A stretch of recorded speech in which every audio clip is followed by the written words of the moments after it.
Hello, everybody. Super excited for this one. How could you not be after those fights last night?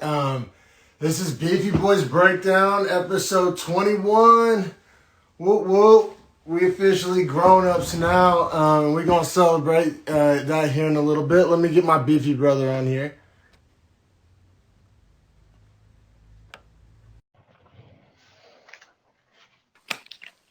Hey, What what up, up? homie? Oh, man. So, it's episode 21. If you listen to episodes 19 or episodes 20, we said we was gonna bust out the hard stuff for episode 21, just as like a celebration, coming of age. Like we ain't one of these flash in the pan quarantine podcasts that's gonna be here and be here today and not be here tomorrow. Like, we here for the long haul. T-shirts are literally getting printed up as we speak. Oh, my man rocking the Dreadful Talk merch. Yes, sir. Man, what a good homie. That's my other podcast. You haven't checked it out. Dreadful Talk podcast on YouTube, on Spotify. That's when I talk about non-MMA related things. But yeah, appreciate everybody's support on that. Did my first burrito review this week, and that thing is doing Yeah, numbers, bro. That thing is taking yeah. off. It's a lot of fun to do. So doing San Jose burrito reviews now, but Hey, best place in probably maybe the world to do burrito reviews, to be honest. Like you're gonna find some high quality burritos. oh, definitely, bro. And like I said, I obviously got the idea. I'm a big fan of Dave and the Barstool Pizza reviews. He's in New York, he's in Philly, and that's they're known for pizza by the slice. That East Coast pizza, and I really just I always thoroughly enjoyed those, and I was just like, what's our version of that? Like, what could I do? And like just burritos just seem perfect. But I yeah, think it is perfect. and pour up a little bit. Got some of that Buffalo Trace, man. It's what I was My, looking for, but my yeah. local store was sold out when I went in today, so I had to switch back to the Hennessy. That's all You know, right. the damn travesty. The only place I can find it really consistently is Target. Really? Oh yeah, you guys can buy liquor in your stores like that out Oh, there. and yeah, and I slipped my mind that y'all can't. Yeah, that's Yeah. crazy. So yeah, for those watching, listening, Harrison lives in Oklahoma. I live in California, and the liquor laws are different. Believe it or not, Oklahoma's came a long way. That's why I thought that opened up, but still not. No, no, no. So big box stores are still capped at like a 14% or 15%. So like they can sell their Zinfandel wines and stuff, but nothing Wines. higher than that. Okay. But I mean that, it's helped and hurt craft beer all at the same time. But like liquor is gonna be liquor no matter what. You know what I'm saying? Buffalo Trace, so good. Cheers, my man. Cheers, my Cheers. man. Get a little bit of Henny and lemon juice in here. Oh, there you go. Yeah, my man's a bartender, so I know he wasn't gonna keep it boring. You know your shit. Nah, man. For the main card, I'll probably just pour up a straight one for Khabib in honor. But we'll get to that, man. Khabib Gaethje is the card we're talking about today. UFC Yes, UFC 254. 254 pay-per-view, big boy. I know we do all the fight nights and everything, but this was a biggie. This was a fat boy, Yeah, a great beefy card too. boy, if you will. There was a beefy card too, man. Like it Yes, was like man. some great fights. I called every fight on the main card correctly. I was What a surprised by baller. that. What a baller. That's dope, bro. For real. That's an accomplishment. That really is dope. But I'll be real. I think a lot of yesterday's fights went chalk. Like I think Bilal Muhammad went like 7-0 on his picks yesterday too. Yeah, Like, yeah. There was a like lot of chalk, there was a lot a of lot. chalk. But I'll give you credit. I'll give you credit, big man. But yeah, man. Lot of fun. Lot of fun. Oh, I just wanted to say real quick on the alcohol tip. Like, so I got myself a few bottles of Buffalo Trace, and I was really enjoying it. And then so I thought I was like a bourbon guy all of a sudden, and I started like trying other bourbons. Not a bourbon guy. I'm just a Buffalo Trace guy. Like a lot of other bourbons, like suck dick and make me feel like death. Like I'll be. I don't know what it is, and it's not like it's actually stronger than a lot of other bourbons. So it's Yeah, not it's the like a fact 90 that it's. proof. Yeah, exactly. It's 90 proof as opposed to the 80, and somehow it's stronger and smoother at the same time. Like it doesn't give me a gnarly hangover. It's just great shit, man. Like I've tried a few others. Like I've tried like Knob Creek, fucking death. Dude, I have people that come to my bar and ask for Knob Creek, like by name. Like, you have Knob? And I'm like, yeah, we do, but is that really what you want? Yeah, like And because I we bought have it. Buffalo Trace, like we have Eagle Rare, we have That's Blanton's, we have what's all up. that. Nice selection. Yeah, man. I don't know. I thought like Knob Creek was gonna be nice, and then I tried like the Maker's Mark 46. Fucking killed me. That will shred your That body to shredded me. I pieces. was so dead. Yeah, man. I'm just a Buffalo Trace. You know what? The red bullet, I can do. It's not bad. I like the vanilla in there, in the Yeah, red bullet. It's a decent substitute for Buffalo Trace. But man, I'm just to the point now where if I can't afford the 27, I don't need it. I don't. yeah, I feel it. I feel it, man. That's honestly like Bullet Rye is my favorite, like old fashioned whiskey. But then as far as just a drinking whiskey, Buffalo Trace, like by far, hands down. People ask me to recommend, bourbons for them when they order old fashions at the bar. I always say go Buffalo Trace. It's just Oh, it makes great drinks, great by itself too. oh, I've never had it mixed. And one last thing on the alcohol tip, just like a cultural difference between Oklahoma and California. In Oklahoma, if you go up to the bar and just say, I want a whiskey, like you're gonna essentially get a bourbon. Like you're gonna Yes. or worst case scenario, Jack Daniels, which isn't technically bourbon, but it's still kind of in that style and that Southern Kentucky whiskey, that Tennessee whiskey. Yeah. Like out here, bro, like in California, I guess I won't speak for the whole state, but definitely in the Bay, you come out if you go to the bar and just order a whiskey or even a whiskey and Coke, you're getting an Irish whiskey like off top. What? Yeah, bro, like Jameson, like that's the shit out here. I What? never really got on board with it. I do want to try the proper 12 just to, I'm a kind of Proper fan, 12's good.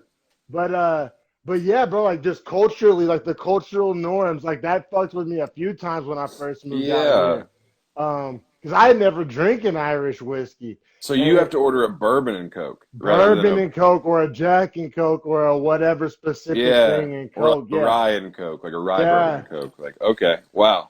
Yeah. So I don't know. As a bartender, I figured you'd find that Yeah, interesting. Like that's that's yeah. pretty interesting, right? But yeah. So cheers, episode 21, Beefy Boys, all grown up, here to stay. And it's so crazy that episode 21 lined up with the big old card of 254. Like I know, it's we had to perfect. celebrate accordingly. But Perfect. And honestly, this is like more than celebration. This is like in honor and respect too. We'll get to it, but you understand. yeah, very, very, very good point. Very good point. So did you watch the early prelims? Because I Every did. fight. Every fight. Yeah. All right. Cool. So we can get into that. Yes, sir. For sure. So the first. Now, wait. Before we start, I want to note something. Okay. I watch the fights with people, which I almost never do. I hate True. that, bro. I hate that. As far as like how this goes, like my breakdown, my analysis, like what I see in a fight versus what everyone's yelling at the TV, I'm just like, it's tough for me, man, because like people don't understand like the nuance of like a leg kick and how that controls distance and lowers elbows so that you can throw a head kick or a hook. Like there's a lot into it, right? It's been a long time since I watched some fights with some casuals, like Right. mainly because of Corona. Yeah. But like Right. but yeah, it's been a long time because I used to do that, but that was back before the podcast. You get together with buddies, have fight parties, you go to Buffalo Wild Wings, Hooters, whatever the fucking case may be. But since Corona, and I've been married since then, and Yeah. I've been watching the fight solo, and for these purposes, you're exactly right. It is a lot. You can just pay better attention. You don't have like outside influences weighing in, but that's cool. We'll take that into account. If you have any out of line takes, I might give you a pass. Yeah. I mean, honestly, like we're gonna have to get into the Sam Alvey and Jung fight for sure. Because Definitely, like yeah, we will. oh Yeah, God, damn that fight was. I still don't know what to think about that fight. But we can start at the top. yes, sir. 155, Alexander Yakovlev versus Joel Alvarez. Yakovlev's on a 4-fight losing streak. He's pretty much fighting for his UFC career here. He's plus 140. Joel Alvarez minus 160, and they're fighting at lightweight 155. Jason Herzog opening up the card. As soon as I saw Herzog, I was pumped too because I knew that he was going to be the guy at the end of the night. Right, most experienced ref almost always gets the main event. And Herzog does not stop fights. We'll get into that Yeah, because he missed 3 taps, but yeah. he does not stop fights. Yeah, very, very. I'm so glad you pay attention to shit like that because I'm so bad at just glossing over that. So super glad. That's why you're my partner on this. We make a good yin and yang.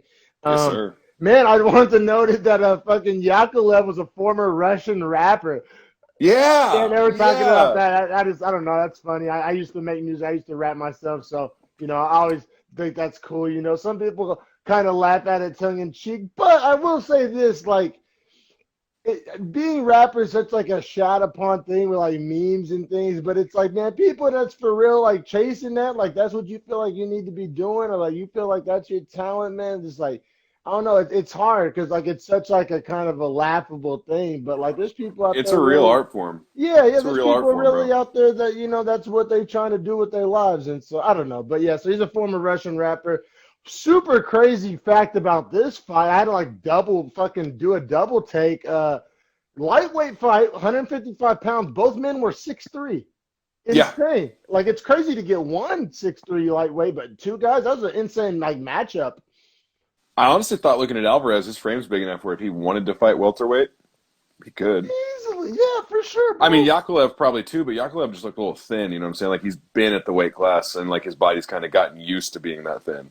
Yeah. But Alvarez is young. When Alvarez did miss weight, too, so that's another Great indicator point. that Missed by 3.5 pounds. Like, he probably probably does need to go up. probably a welterweight. Especially, after this dominant performance, yeah, you got the round one armbar submission. It happened pretty quick. I couldn't believe the guillotine didn't put Yakovlev out. Yeah, you're right. You're right. It was a second sub attempt, and Yakovlev somehow survived and escaped the first one. But yeah, two sub attempts inside the first round. I mean, pretty much the story of the fight, pretty much said and done. Just kind of like you said, that may have been the end of Yakovlev's UFC career. Yeah. And Alvarez looks like he's on the rise. Granted he missed weight. Hard. You got to factor that in, and we'll see if he moves up to welter, or maybe just I don't know exactly what his answer is there, but good for him. I mean, fighting on the early prelim of UFC 254. I mean, definitely not a bad thing for your career, getting the win in front of those eyes. Good for him. It was actually his 10th win by submission in the first round in his career out of his 17 wins. That's impressive. That's a Yeah, nice stat. I was really impressed by that. And that just shows how full of killers like the UFC is, because like a guy like Joel Alvarez, like most people don't blink twice, has 0 Q rating, like who the fuck gives it? Who cares? But he has an accomplishment like that to his name. So yeah, there's essentially, for those that say easy fights, I mean, good luck finding an easy fight, especially in lightweight division. Those are chock full of killers. So yeah, just a testament to the depth, I think, of that division and of the UFC as a whole right now. Yeah, 35 through 70 is not the weight you want to be in if you're something special, because so many other people are there. True. Yeah, we talk about all the time the log jams and how other weight classes, provide a clearer path to absolutely to stardom and to gold. But yeah, we'll keep it pushing. This next fight, Liana Jojua versus Miranda Maverick. I know for a fact Jojua has been on the part. We broke down a Jojua fight before. Yes. Yep. Breakdown. Have we done it was Maverick's debut, so we have not, correct? Right. Yeah. Yeah, and there's a she's only 20. She's only 23, still in graduate school. Miranda Maverick is like a super promising prospect. And I was almost nervous. PhD, I think. Mm-hmm. That's right. So certain people are like that. Like certain people, I would say, like, oh, you kind of gotta like choose a lane and go all in, But certain people, I don't know. Certain people are just psychopaths like that. It's almost like the more she has on her list of shit to do, the more motivated she is to try and tackle it all. Which I'm not like that. Like the more I see, the less I want to do it. But for her, it's like the more she sees, the more she feels like she needs to get more done. And certain people, like they, and I don't know shit about it, but certain people, like that's how they cope. Like if they're alone, they'll be like depressed and shit. So they just fucking go, and whatever, man. There's a lot worse coping mechanisms if that is the case. But yeah, man, flyweight 125, man, fucking banger of a first round. They were definitely not afraid to trade at all. What's wild is Maverick is a Brazilian Jiu-Jitsu, like that's her player. I hate using that word. We talked about that before. But she's like a BJJ person, right, competitor. And so I really thought she was going to come out here and just try and grapple, get her to the ground. Because Jojo was not a bad striker and has like pretty good wrestling, but not on the ground necessarily of submission defense. But dude, Maverick's striking was great. Her Muay Thai was insane. The elbows and knees. Yeah, she was so strong. I just remember she just looked physically strong. And 125 too, so a good division to be in if you're a woman. Like we were just talking about with men, like that's the weak division in women's weights is 125. Easier ascension for sure. Yeah, I thought Maverick just looked so strong. But like, let's not get it twisted here. I mean, JoJo was landing too. She was counter striking. She Yeah, was landing. It's just like when JoJo landed, it was less like impactful than the when eye Maverick. test. Yeah, just it was doing less damage. But she was getting her licks in and she was counter striking. Didn't look horrible. But then until the standing elbow just That like I think it split and broke yeah, the nose like definitely, all in one motion, and it was this definitely. cool like just Step like and lead up vertical, like elbow. an Yeah. uppercut elbow. Like it wasn't like a side or a spinning. Like those are the two more commonly seen standing elbows. But it was like, yeah, this little unit right here, and I it mean, think was about how your elbow's shaped too, though. This thing at the bottom comes out that way. So when you hit with that up, like that's definitely what fractured your nose and split it. Just that yeah, little tiny notch at your elbow. And honestly, like a step in or a lead in uppercut elbow. When was the last time we saw that? Because you can't do 12-6, but that's 6-12. You know what I'm saying? That's the same motion, just in reverse. yeah, and I think the 6-12 elbow rule is one of the least popular rules in all Absolutely. UFC. I think is the definition of one of those rules that was put in there with good intention, but just like along with head stomps and like they kind of lumped it in with that shit. And then Right. whenever you realized how splitting hairs and this kind of semantics it kind of really is like when all the other crazy shit that's happening in octagon like 12-6 elbows really aren't the issue.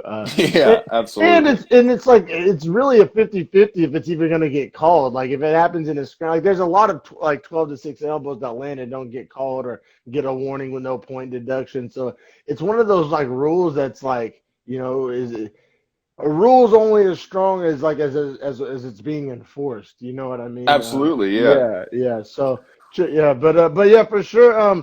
And so it was funny. Like when I was watching the fight, because that she split the nose with the elbow like towards the end of round one, and Close to then the end, yeah. yeah, close to the end. So like I'm literally writing in my notes like like oh JoJo's nose split like with the elbow. I was writing that down, and then like right then the doctor like because the round ends.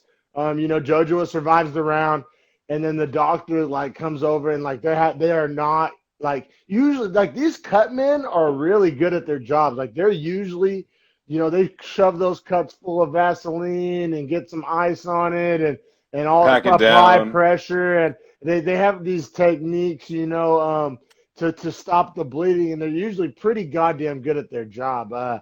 And they just were having no success with this nose. Like it was leaking through the Bro, that Vaseline. nose, it wasn't having it. It was fucked up. Like the cut was deep. Like it was a deep. Like it was like literally Right. like split open as if you like used a scalpel. Like You know what I think?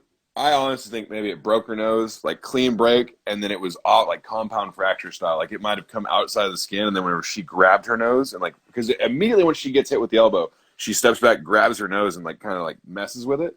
I wonder if the bone came out, and then she popped it it's back almost down, like I and mean then it it was looks like just it's like a function, yeah, like a puncture wound. That's a good right. point. Yeah, like but yeah, her nose was fucked up. So like as I'm writing this down, the doctor's like coming over, and it was pretty goddamn quick. He was just like, "Oh yeah, no, this Oh is yeah, oh yeah, yeah. He literally the ref and the doctor look at it, and the ref looks at the doctor and he goes, "Is that all right?" And the doctor's like, "We can't stop the bleeding," and the ref just goes, "That's it, yeah, that's yeah." it."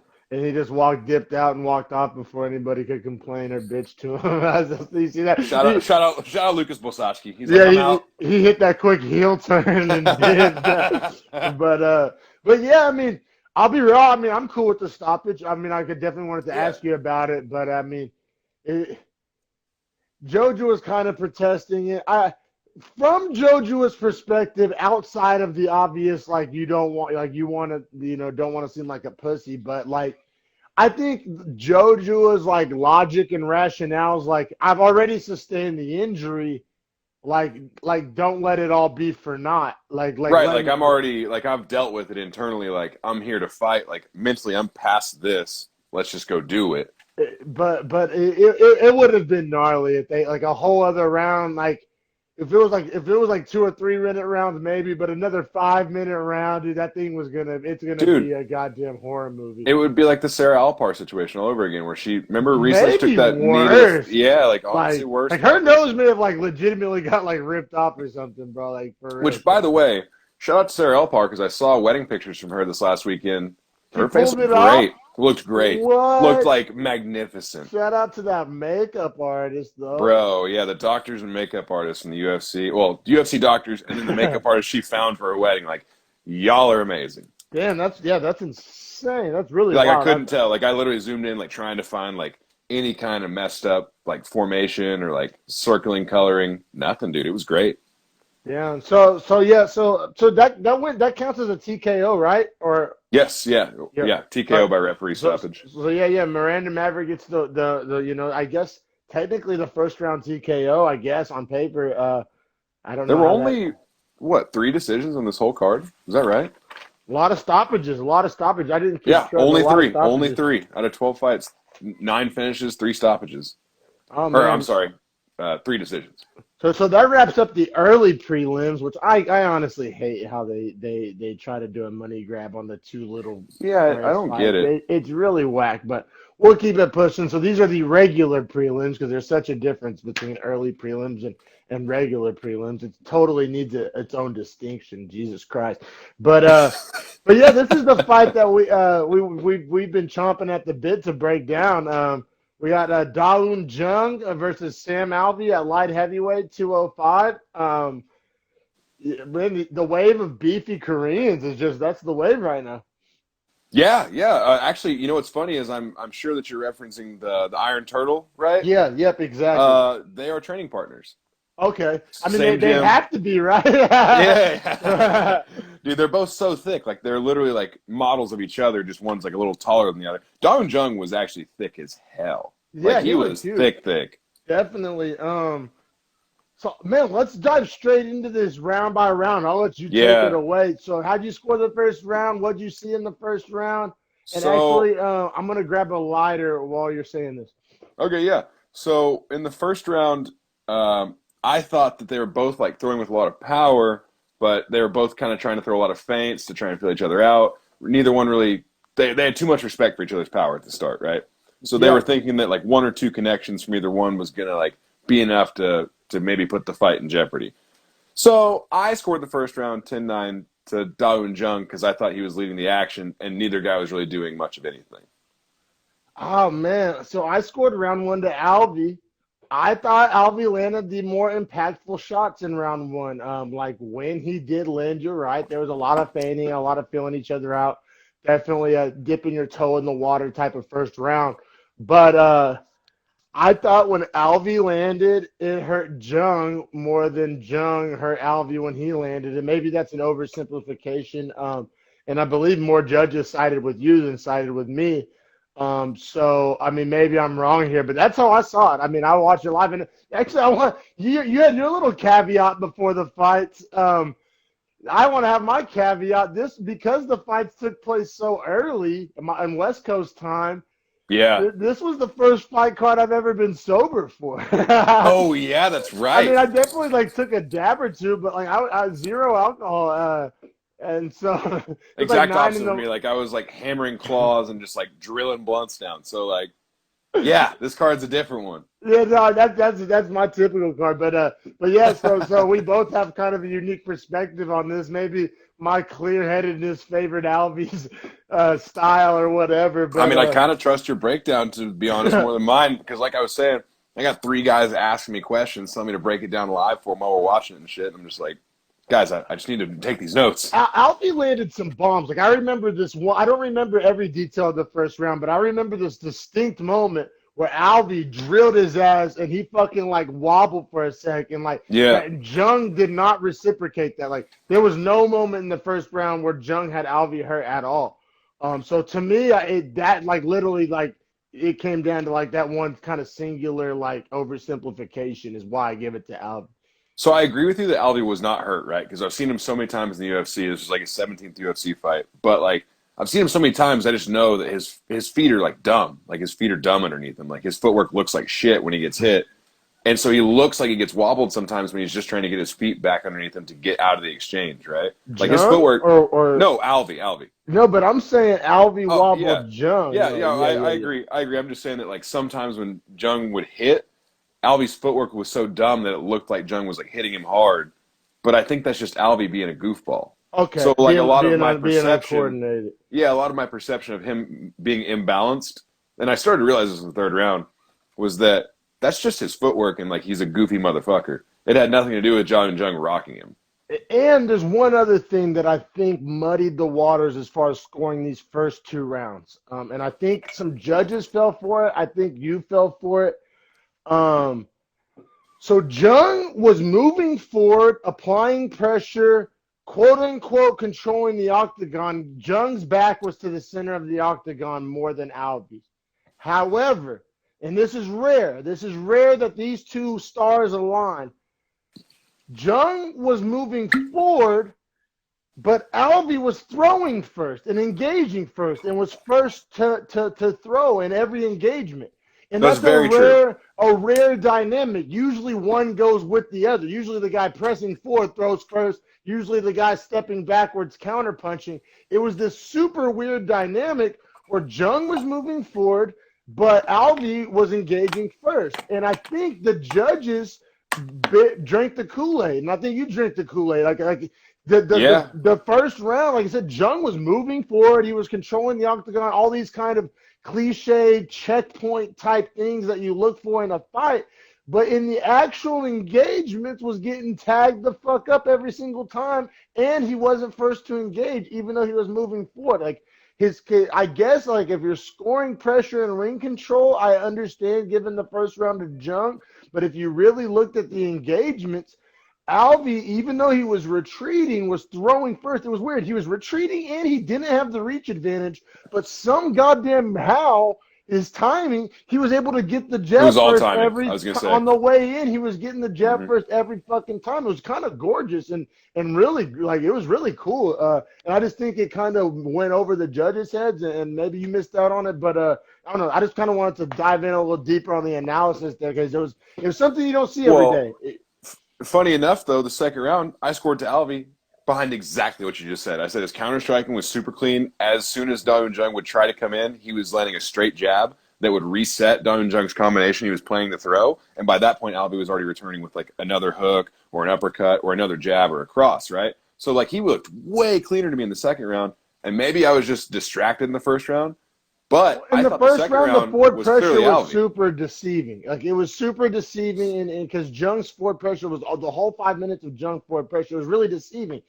But number two, yeah, and in round two, there was another kind of weird thing where Alvey kind of just exaggerated what happened in the first round.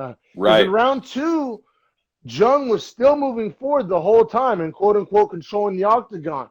However, it was another really weird moon alignment thing where Alvey had like way more volume while moving backwards. Like you don't hardly ever see that. It was really crazy to watch. And in round two, Alvey started to really figure out that uppercut. It was going right through his guard. Jung had this wide elbow guard. His elbows weren't in tight. He had this wide elbow guard, and just like fucking clockwork, Alvey was able to fucking slide that right uppercut up underneath that chin almost at will. Okay, so let me say it like this then, too. I should also note that I had it 19-19 at this point, but if you'd added 2018 to Alvey, I can definitely see that scoring. Yeah, right? Yeah. But how'd you score the third? The third I actually gave to Jung. Those elbows were super effective. He figured out. And it was weird because Jung was the longer fighter, but the fight was taking place kind of in close. So Jung eventually, process of elimination, and credit to him or his coaches, whoever figured this out, shortened the motion to throw these short elbows that started landing and rocking Alvey's shit. And he actually almost finished Alvey in the third round with one of those elbows. Now, okay, I'm glad you said that because I want to follow up with this question. Could you ever score that at 10-8 for Jung? No. Okay, Now let's get into the decision. Because one judge scored at 29-28 Alvey, one judge scored at 29-28 Jung, one judge scored at 28-28. So this was a split draw, which we talked about a couple weeks ago. One of the most rare decisions you can see in any striking fighting sport. Rare. Yeah, I know, which is not a good thing. No. Because what we just talked about is one judge scored at 29-28 Alvey, the other one scored at 29-28 Da Jung, which we both did, right? Like those were our scores. That's understandable. That's totally understandable. The judge that scored it 28-28 had the first two to Alvey and the last round 10-8 to Jung. How in the fuck, dude? To me, that's like a D-Wade moment. Like he turtled up like a. Yeah. He was just like, can't pick a winner, 10-8. And it's like, what the fuck is that? No, I feel you, bro. That seems like a cop-out to me. Like I said, Jung won the third round, but I Think don't it's know. 10-8. I feel like I've lawyered fucking 12, 13 Angry Old Men, whatever the movie with the jury, where 12 Angry Men, yeah. I feel like I've convinced you on round one, kind of. I feel like I've kind of won you over, and like Right. I feel like and there's no debate Alvey won round two. We both agree on that. Like Absolutely. Alvey, And there's no debate that Don Jung won round 3. Yes. And I think there shouldn't be a debate that it was 10-9. Like, that was the obvious scoring. I don't think 10-8. That wasn't a 10-8. It wasn't not like a clear dominant performance. I mean, Jung won, but yeah, I mean, yeah. I think the fight. I even wrote this in my notes. This fight, the judges, pretty much every judge except for the judge that scored it for Alvey, gave Jung way too much credit for walking forward because he was walking forward and getting pieced up and he was losing the volume, the striking volume. Like if you're walking forward, like if it would have been a scenario where Alvey was landing cleaner and he was hurting Jung more, but Jung had the volume and had the numbers on his side, I could, rationalize it. I could, I'd give the judges kind of a pass. I'd play devil's advocate. I could see where they're coming from. But yeah, how this went down, bro. Very interesting. I 100% disagree. I definitely was super excited to talk about this with you. And oh yeah, this was one I wanted to get into because the scoring in and of itself, like regardless of how we scored it, the fact that 3 judges all scored it differently shows you that this was a weird fight. But also, like, I don't understand how you can do 10-9, 10-9 Alvey, and then a 10-8 to Jung. That was the guy that like had my brain broken for a cool 20 minutes. I'll devil's advocate this. I'll play along here. I think I even agree with this, but just not to this extent. I think potentially you could say that Jung won round 3 by a wider margin than Alvey won either of the first 2. By. Okay. I agree with so that. I thought about if the precedent had been set that's a 10-9, I can wrap my head around the concept of he won by more and that's a 10-9. Kind of. But like, how much more did he win him by, and how close were the first 2? No, I feel you. I mean, we're getting kind of down a logic, philosophy 101, A squared plus B squared equals C squared type of rabbit hole here, like deducting. Right. But I don't know. It's not as inconceivable. Like to be honest, bro. Maybe this is spicy. I have a bigger problem with the judge that gave Jung 2 rounds than I have with the judge that gave Jung 10-8 round. Yeah, I mean, I'm kind of with that, but at the same time, like that first round was deceptive. How did Jung win 2 rounds? Well, I think it's also important to note. Well, the first round's super close, but I think it's important to note this as far as like scoring goes, that the judges are all placed at 3 triangular positions around the octagon, so they don't see the same things at any point. That's true. So when Don Jung's back is to one judge and he's eating uppercuts and his head's not snapping back necessarily, it's just kind of eating it, they can't see that. Damn. It's the ultimate example of perspective perception is reality. Like, damn, that's true. It's like we always – like, remember when you were, like, in elementary school, your teachers would tell you the example of, like, 3 kids saw the same, like, car accident, and then all 3 kids have a different story. Different story of what happened. Damn, that's, like, that personified, like, a real-life example of it. I mean, I come out of this understanding all sides a little bit more. I guess, do. And it's a split draw, so – you can't really say a guy got hosed, like both one got hosed, or both guys got hosed. Either way, but yeah, you can't it's one of those situations. Yeah, so we'll keep it pushing. But super interesting fight. Like I said, I knew we were going to spend a lot of time on that one. I wouldn't mind them running it back either. Yeah, I agree. But we've had this talk a million times too. Like they just don't run back low level fights. Like they just don't. Like, yeah, there's no point. The financial incentive isn't there. Like. They'd rather bust in a new debut or something, like from a business perspective. That's a good point.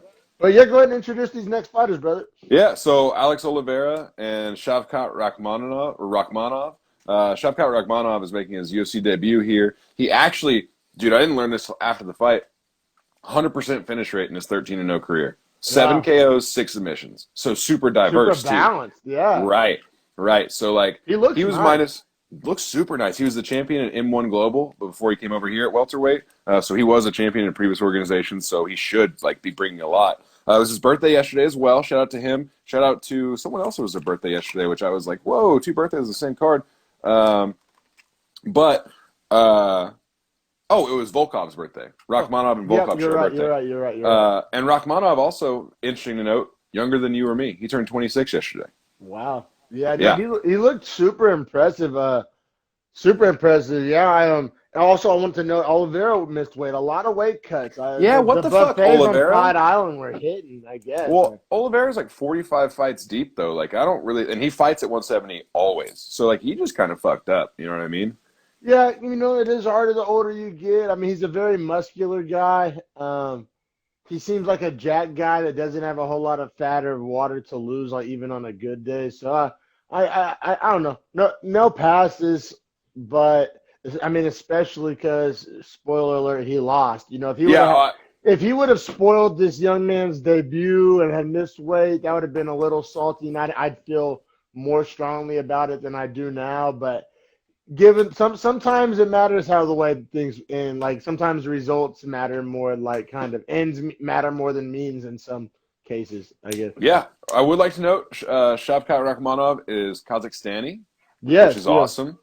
Man, the culture just like shined through. He had like the hat that was like, I don't want to say wolf, or I don't know, some kind of animal. Like it was like I don't know, kind of like Khabib's hat, but it was like a blended with like a wolf head. Like so he had a like a Caucasus winter fox is essentially the animal it is, but it's like a snow fox. Yeah, that's what that was. And now that is still a papapka. I looked it up. So the hat Khabib wears is called a papapka, right?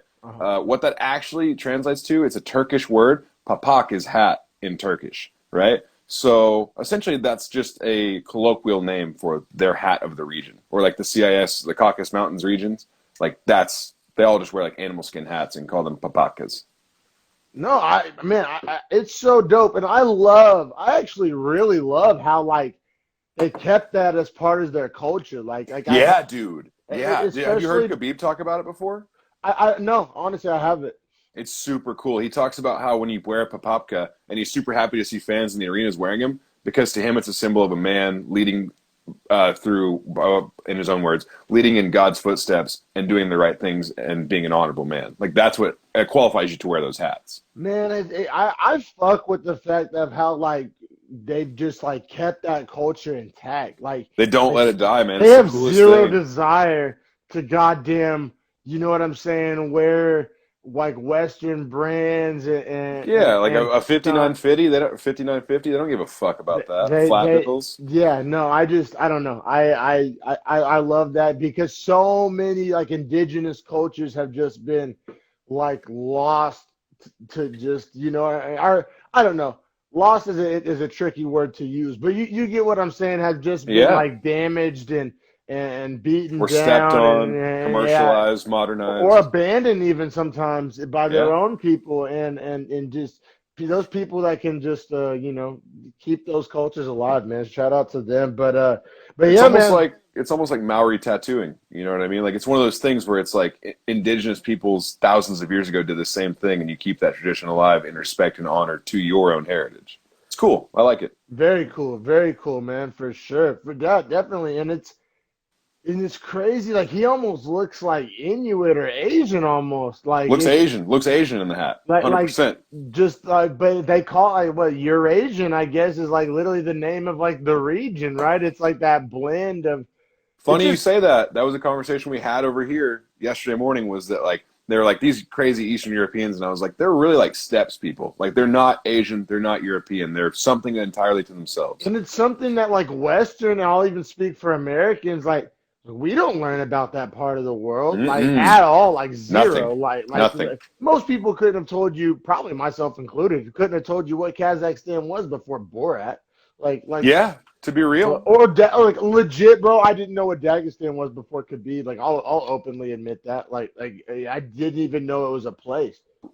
Oh, we got these connection issues. I hear you. Your audio's fine. Okay. All right. Yeah, the audio's there. It's all good. It's probably just Instagram on the video lag. Yeah, no, Um, but yeah, but super like, yeah, interesting. But Ragmanov ended up. I don't even know if we've officially said this. He got the round one guillotine, wins by submission. tight guillotine too. Super well set up, man. Like Oliveira was in on a deep shot, and then Rachmanov kind of balanced it out, and as soon as it's like he knew it. As soon as he pulled his back off the cage, Oliveira was going to put that force in to shoot him down, and he was like, okay, just threw a leg up and put him right into a full guard guillotine. It was really nice. Like, especially to do to a guy like Alex Oliveira, who's a black belt in Brazilian Jiu-Jitsu. Not only the black belt, he gives classes to other mixed martial artists. Like, he leads courses in Brazil, in Brazilian Jiu-Jitsu. Pretty goddamn high level debut. Like that was, they didn't throw him Amazing. a cupcake by any stretch of the imagination. Now, man, Rachmanov, like his build looks just so I don't even so unique. Like he was very very long limbed. He wasn't super skinny, but he has like this body, right? Like we have like Western bodies. Like we grew up watching movies and playing football and working out at 24-hour fitness, doing bicep curls. Like it shapes a body, like just like the fabric, how the buildup, the shape of our muscles, all that, the elasticity of our muscles in a certain way. And like these guys that grew up in these weird, I don't want to say weird, but remote places Mm-hmm. that just like they weren't at 24-hour fitness on elliptical. They weren't doing bench presses or probably even push-ups for that matter. It's No, they were hiking mountains and this wrestling people. functional muscle fiber. It's just so weird and so perfect for fighting. Like Nate Diaz has almost kind of used Western means to achieve that same kind of body shape. Great point. Great point. Like it's a whole different animal. You can't get like we always talk about on the podcast how like guys have football chests. Like you can when we watch shoulders and the neck. fighters like get into the octagon, yeah, pecs, shoulders, It's just and like traps. it's just like this. You just walk around like just all swole up. You can just like see a football player a mile away, and that's how we grew up, and that's how we built our bodies. Sure. And For sure. and just these guys that just never stepped foot probably in a gym, like a traditional what we call a gym, probably in their life. Oh yeah, like weightlifting wasn't what they did. But they're still so strong. It's just visually noticeably different because like Cowboy Oliveira was like shredded, and I know he's from Brazil, but it's still like Western shredded. You know what I'm saying? Brazil is almost identical to us. Like they weight train super hard down the there. pecs, the abs, the Paulo lats, Costa. and yeah, just the body was so different. Like it was so contrasting. Like it was like Rachmanov was the much larger man. Oh yeah, thicker for sure, thicker boy. But then at the same time, Oliveira was the more muscular man.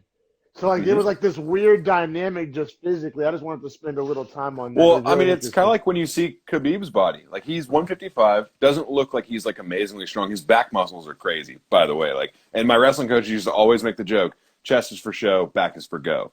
Yeah. And it makes sense, to be quite honest. But like when you look at Khabib, it's like he's like, okay, that's a normal 155 guy. Like Michael Johnson looks more ripped, Conor looks more ripped.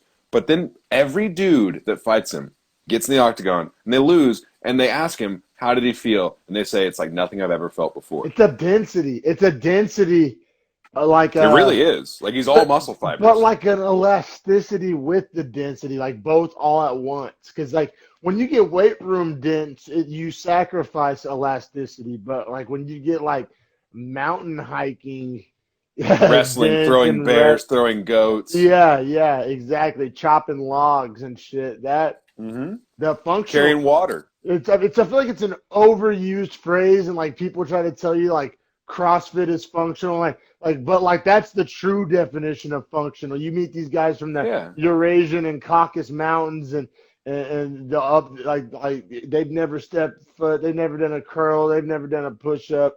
They've never done a power clean or a deadlift, and they just manhandle these guys that have been in the weight room since they were 12. You know, Yeah, it's it's like in football versus wrestling, right? Like Eli Young in football, for a direct example, could lift more than me, but if I grabbed his wrist, he wasn't getting his arm back because my grip strength was just off the charts from wrestling. So like it's that functional strength of like I have this one chain strength of like when we get into an altercation, like I know how to do it, you know how to push a weight, so we are different.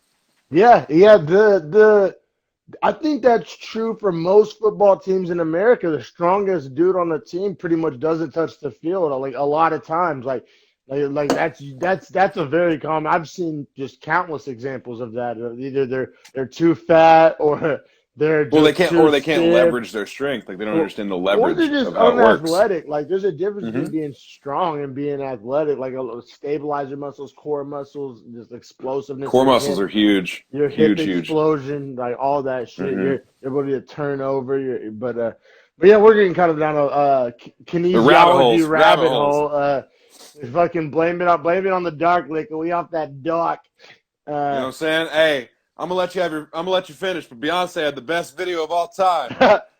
Speaking of, Did you see his finally went on a podcast? Rogan. I listened to the whole thing last night. It was amazing. I haven't. It's I amazing. got You need like to 10 listen. minutes in this one. It's worth it. It's not on It's no. bro. It's so good. I almost want to vote for him for president. Like no bullshit. Over what over Biden or Trump? Like I'd vote for him every day of the week. Like no bullshit. I swear to God. No, I feel you, bro. That Uh, sounds crazy, but just hear what he has to say because like No, he approaches it I haven't super even genuinely. spicier take on voting that I'm not gonna drop right now on this podcast. But Good call. we'll keep it Good pushing. call. We'll keep it pushing. But man, this next fight Banger. Banger. potentially fight of the night. Absolutely. Absolutely. Like, and And that's I thought saying it might something. be. That's saying something with all the terrific fights. But this fight was just unreal. Like I've been watching Cobra Kai, and Yeah, me like too, I dude. Good love it. show. It's such a good show, and like this fight reminded me of like a fucking karate scene in a movie. Just like the amount of volume and Oh the yeah. shots these guys were taking. Like because I remember when I was literally watching Cobra Kai last night. Actually finished it up, finished the season, Nice, nice. you know, brace yourself for the end of season 2. But Oh shit. there's a big fight scene, and just everybody's just eating like insane levels of shots, like probably 100. If they have CompuBox on this Cobra Kai scene, the stats would be like some Covington level output, and like I'm in. I'm in. I'm I was sold. yeah, and I was just like you know me and my mixed martial arts breaking down stuff was just like oh you know it's unrealistic, Oh, but you'd be asleep with 7 shots. but God damn it, that's how I felt watching this Nathaniel Wood Casey Kenny fight. I was just like the chins these guys showed, the cardio these guys showed. It was video game shit. It was really impressive. Did you look up the CompuScore from the first round? Because I had to because I was literally asking every single other person in the house, who'd you score that round for? Because I was making him watch it because it was so active. I was like, no, shut up. You got to watch it. You got to watch it. Like, this You're fight real. is a fight. You're real. I mean, at that point, I was already like 5 claws in, and I was telling people, like, hey, Yeah, I this know. fight's a banger. Kenneth The was next talking fight's a banger. politics. Fillmore was building ox carts, and you Yeah, know what I what the mean? Yeah. hell? Greg was asking me the dumbest questions. Okay, But there we go. yeah, but like I thought Casey Kenny, as you remember when he fought Heli Alatang, those body kicks were insane. He Yes, started yes. landing some nasty body kicks in this one too. But back to my compy strike point was that And the he first round fought ended. like 3 weeks ago. Sorry, we just No, broke yeah, down the Casey yeah, Kenny and fight. Wood fought a month ago. He fought one Yes, card before Kenny. we had both done these guys recently on Beefy Boys, but continue. Sorry. Absolutely. Oh, no, you're good, bro. I was just going to say that the first round, 48-49 in strikes. Casey Kenny landed 49. Yeah. Nathaniel Wood landed 48. So, like, Wow. how do you score that? Yeah.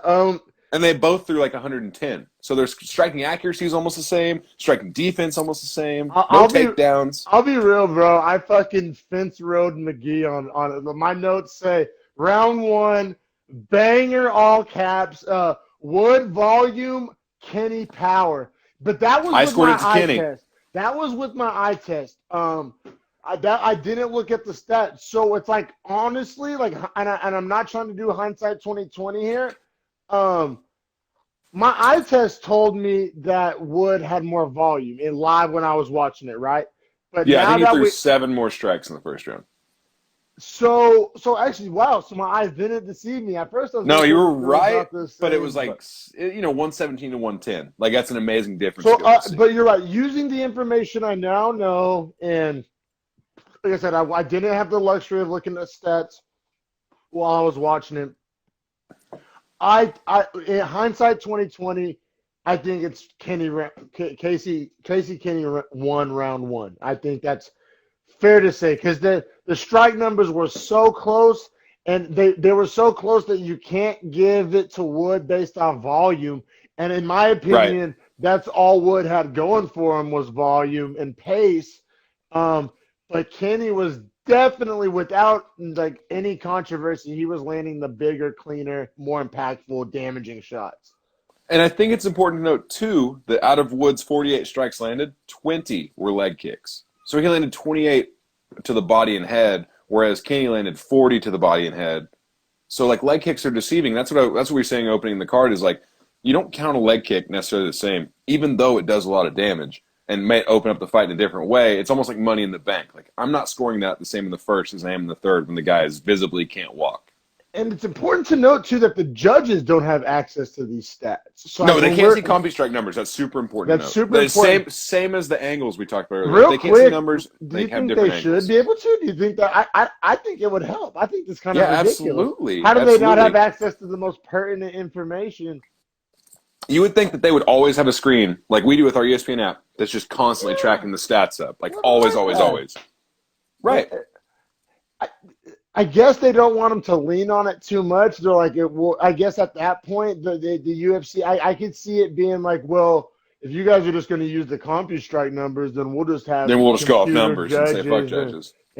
but you know what? I'm kind of in the camp of I'm not terribly opposed to that. But I'm also I like the idea of robot umps in baseball too. So I'm just that guy. Like I don't Well, robot strike zone makes sense. makes I'll just so say much that out sense. loud. Like that just makes sense. Well, and after all the Or hosings first we base. First after base calls. all the hosings we've seen in MMA, or I mean, the art, the case, the argument. I don't know. I just think But that's where we're but at. but think about it this way too. Like if Corey Anderson lands 5 jabs and Rumble Johnson lands 1 uppercut, it's 5-1. But Anthony Johnson landing an uppercut, you might be asleep. But bro, like even the real judges would still score that differently. There's some judge out there that would score the 5 jabs. Well, yeah, that's true. I guess I picked a bad example because Rumble But Johnson's no, going to but KO that you. but But that's the issue we have. There's no good example because every fight's so unique and every yeah, human being's so subjective. There's no golden example to it's draw true. from. There really isn't. Which I like I said, I don't know. I like to think 2-3 moves ahead. If you say let the judges you have the CompuStrike numbers available to them, the next like counter argument, and I don't know if there's a union, but some asshole out there is going to be like, oh well, then what do you even need us for? Right. And no, you're right. I mean, you're so like right that's about that. just Like the that way is the the road world you go works. down. Yeah. So, Okay, but so wait, it, we it, both score the first for Kenny? yeah, but live, I fence rode and pussyfooted around. But for here now speaking to you, first round to Kenny, yes.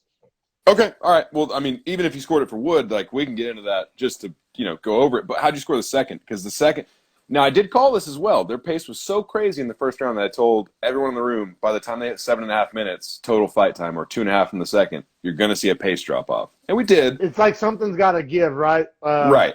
Like Uh, someone's gotta get tired. and it's funny, that's the kind of the transition you led me into with because I gave round two to Wood Me too. Looks fresher. largely because he was fresher. I literally, that's Bingo. what I have written Bingo. down, and his I'm volume. what I have written So down. he Yep. had higher volume and was Yep. still fresher. That's very like it Yep. wasn't just that he was fresher and he was pussyfooting around. He was fucking kept the foot on the gas and was the fresher man. So like I'm fully with you. Like, I don't think there's a way you can give round two to Casey Kenny. And no. honestly, I thought Casey Kenny was in trouble because I thought he had energy jumped too much in the first round, and that this was going to be the third round for him was like the end of the second, which is where I thought Wood was having his best performance. And then I want to take another quick pause, quick little rabbit hole to go down real quick. So I've been skateboarding more lately, right? And I've been just watching more videos, learning more about it, and the thing about skateboarding, some people would say, oh, there's no comparison skateboarding to fighting, and how it's judged, there totally is. But in skateboarding, it's more acknowledged than it is in fighting. In fighting, we try to pretend like it doesn't happen, and this is what I'm getting at here. Oh, And like bias? like no style, Oh, and okay. how a guy can make something look better than somebody else. Oh, In okay. Like street versus skateboarding, vert. no. I'm talking about, bro, two guys could do a kickflip, and one guy's kickflip is better because, well, why is it better? They both did a kickflip because he made it look better. It's Oh, swaggier. like Nigel Houston's technique is just damn near perfect on every trick he hits, so it Well, looks so much better. but in skateboard, there's an actual term for it. Like the judges will tell you, we're grading style. They call it style. Oh, Like we're like I who like makes it that. look good? Like I I mean, like we've that. seen it in football. I mean, two guys could break a tackle, but one guy just does it saucier, makes it like certain guys can make shit look easy. And what I'm getting at here to bring it full circle is in fighting, like sometimes like in round one, how in real time I kind of leaned Wood, he made it look better. Like whether that's Yeah, fluidity of motion or how we say in round two, he looked fresher. he Like, looked fresher. I think that was most important to me was that he looked like he had more energy on but every there's strike certain and guys movement. that just like make shit look better. Like Yeah, there's absolutely. certain guys that the CompuStrike numbers could be identical, but he made it look better. But that And might speak to the cleanliness of their technique, right? Like Dominic Cruz is a guy that's known for having really clean technique. yeah, no, and I think whenever we can avoid it, I think we avoid it. But I think there's these human moments when we're looking at these fights, when we're judging these fights, where sometimes, like, if it's close, one guy look better doing it. Like, you know what I'm saying? Like, Yeah. I don't know. I just kind of want to get that in there. Maybe I'm tripping. Maybe Well, I've been watching too many skate videos, but no, you're right. And here's a great example: is Whitaker Adesanya when they fought for the title. I might have scored the first round to Whitaker, but Israel always looks better in the exchanges. it He just happens, looks bro. better. It happens. It happens a lot in boxing. It happens like I don't know. It's a factor. Like I said, in skating, they actually have a name and a category for it in their judging column. I appreciate that. Like But they acknowledge that it's a real thing. but in fighting, it's like the dirty little secret. Like we all try to pretend like I don't know. It's like you're out with your girl and you're trying not to look at the hot chick over there with her tits out. Like you know what I'm Right, saying? and it's like look how she's dressed. Look how she looks. Like I'm not supposed to look like that was the whole point of her looking like that and wearing that was that we would look. Like And you're denying me the simple human gratification? What are we doing? and I feel like that happens with fight judging. I do, but all right. So enough rapid hope. So we both have it one 1919. going into the third, just to kind of bring it full circle, reiterate, get back into the breakdown. Absolutely. It's a And then beautiful fight so far. man, amazing fight. Just visually, like I said, it looks like something out of a kung fu movie. It looks almost fake. The variety Yeah, of dude. strikes, the pace, is the chins on these The guys, chins, the chins too. phenomenal. It was like a movie shit. And then round three, how'd you break it down? And then I'll give you mine. Man, so I thought the takedown for Kenny was huge. We hadn't seen really any takedowns. He actually got him down, controlled him for about a minute and a half, which was like more Yes, control time than anyone had had so far in yes, these very 50-50 true. exchanges. And now I thought Wood got up and looked good and might have won very slightly on the striking over the last 3 minutes of the round or 2.5. But I don't think it was enough to outdo Kenny's control and strikes he landed while he was on top. For sure. So I scored it to Kenny. I gave it to Kenny for almost the exact same reason you did. The takedown was huge, and then even the other takedown attempts, just the overall kind of shift to the grappling, paid dividends for him. Casey Kenny gets the unanimous decision. I agree that Kenny won, but I totally disagree with that unanimous 30-27. They gave Kenny The all around. 30-27, whoever scored Blew that, my mind.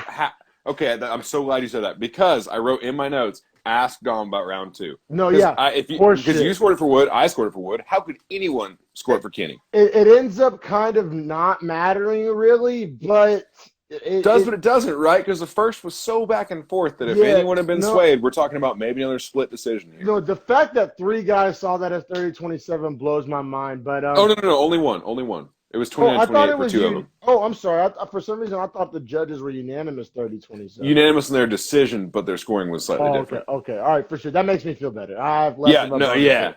That one judge scored 30-27. I circled it and I said ask Dom because I For was like, "There's sure. no way. There's no All way." right, well, we'll be right back for the Steppen Struve and Tuivasa, and then the rest of the main card. So we'll be right back, everybody. It's Beefy Boys Breakdown, episode 21. You know, that's why we're celebrating here on this episode with some of the good stuff. Even though when I turned 21, I was definitely drinking PBRs at Sugars. And if you don't know, actually, let me get Harrison on here, and then I'll tell a quick Sugar story real quick.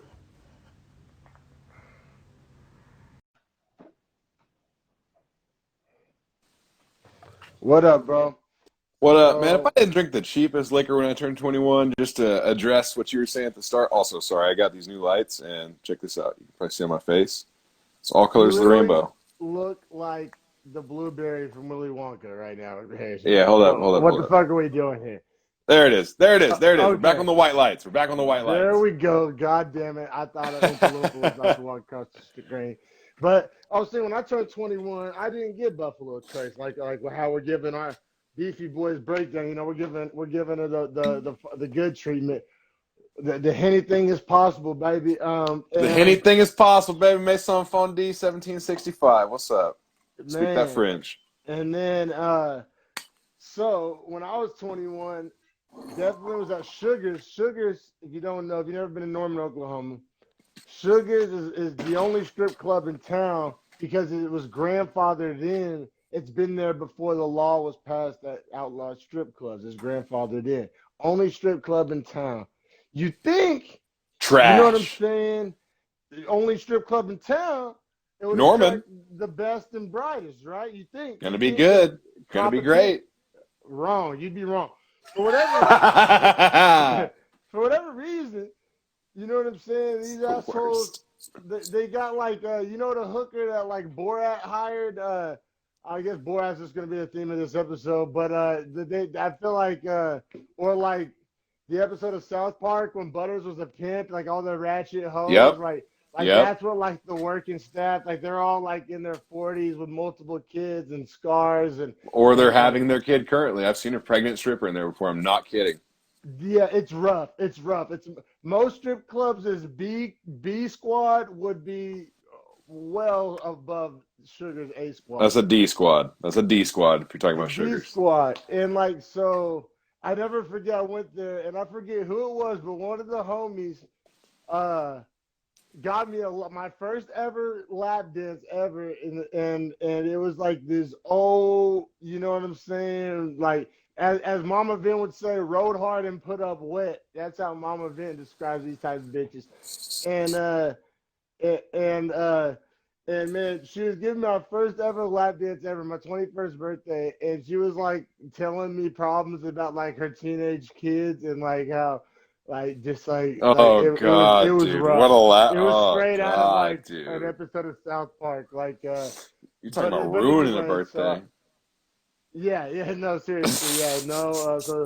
So I'm just saying we're giving Beefy Boys here the proper 21st birthday. You know, not like I gave it the better treatment than I gave myself. But I even bust out the big rocks. Yeah, we have one more prelim. We do have one more prelim. I kind of let us long on the start.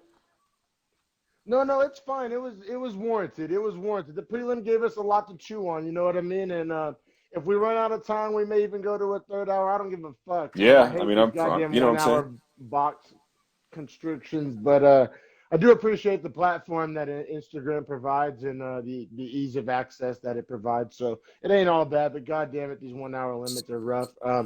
Oh yeah, I mean, just for anyone that's listening, that's hoping for the future, like we got future plans. Like this will not be much longer. 2020 is a year, and 2021 will be our year.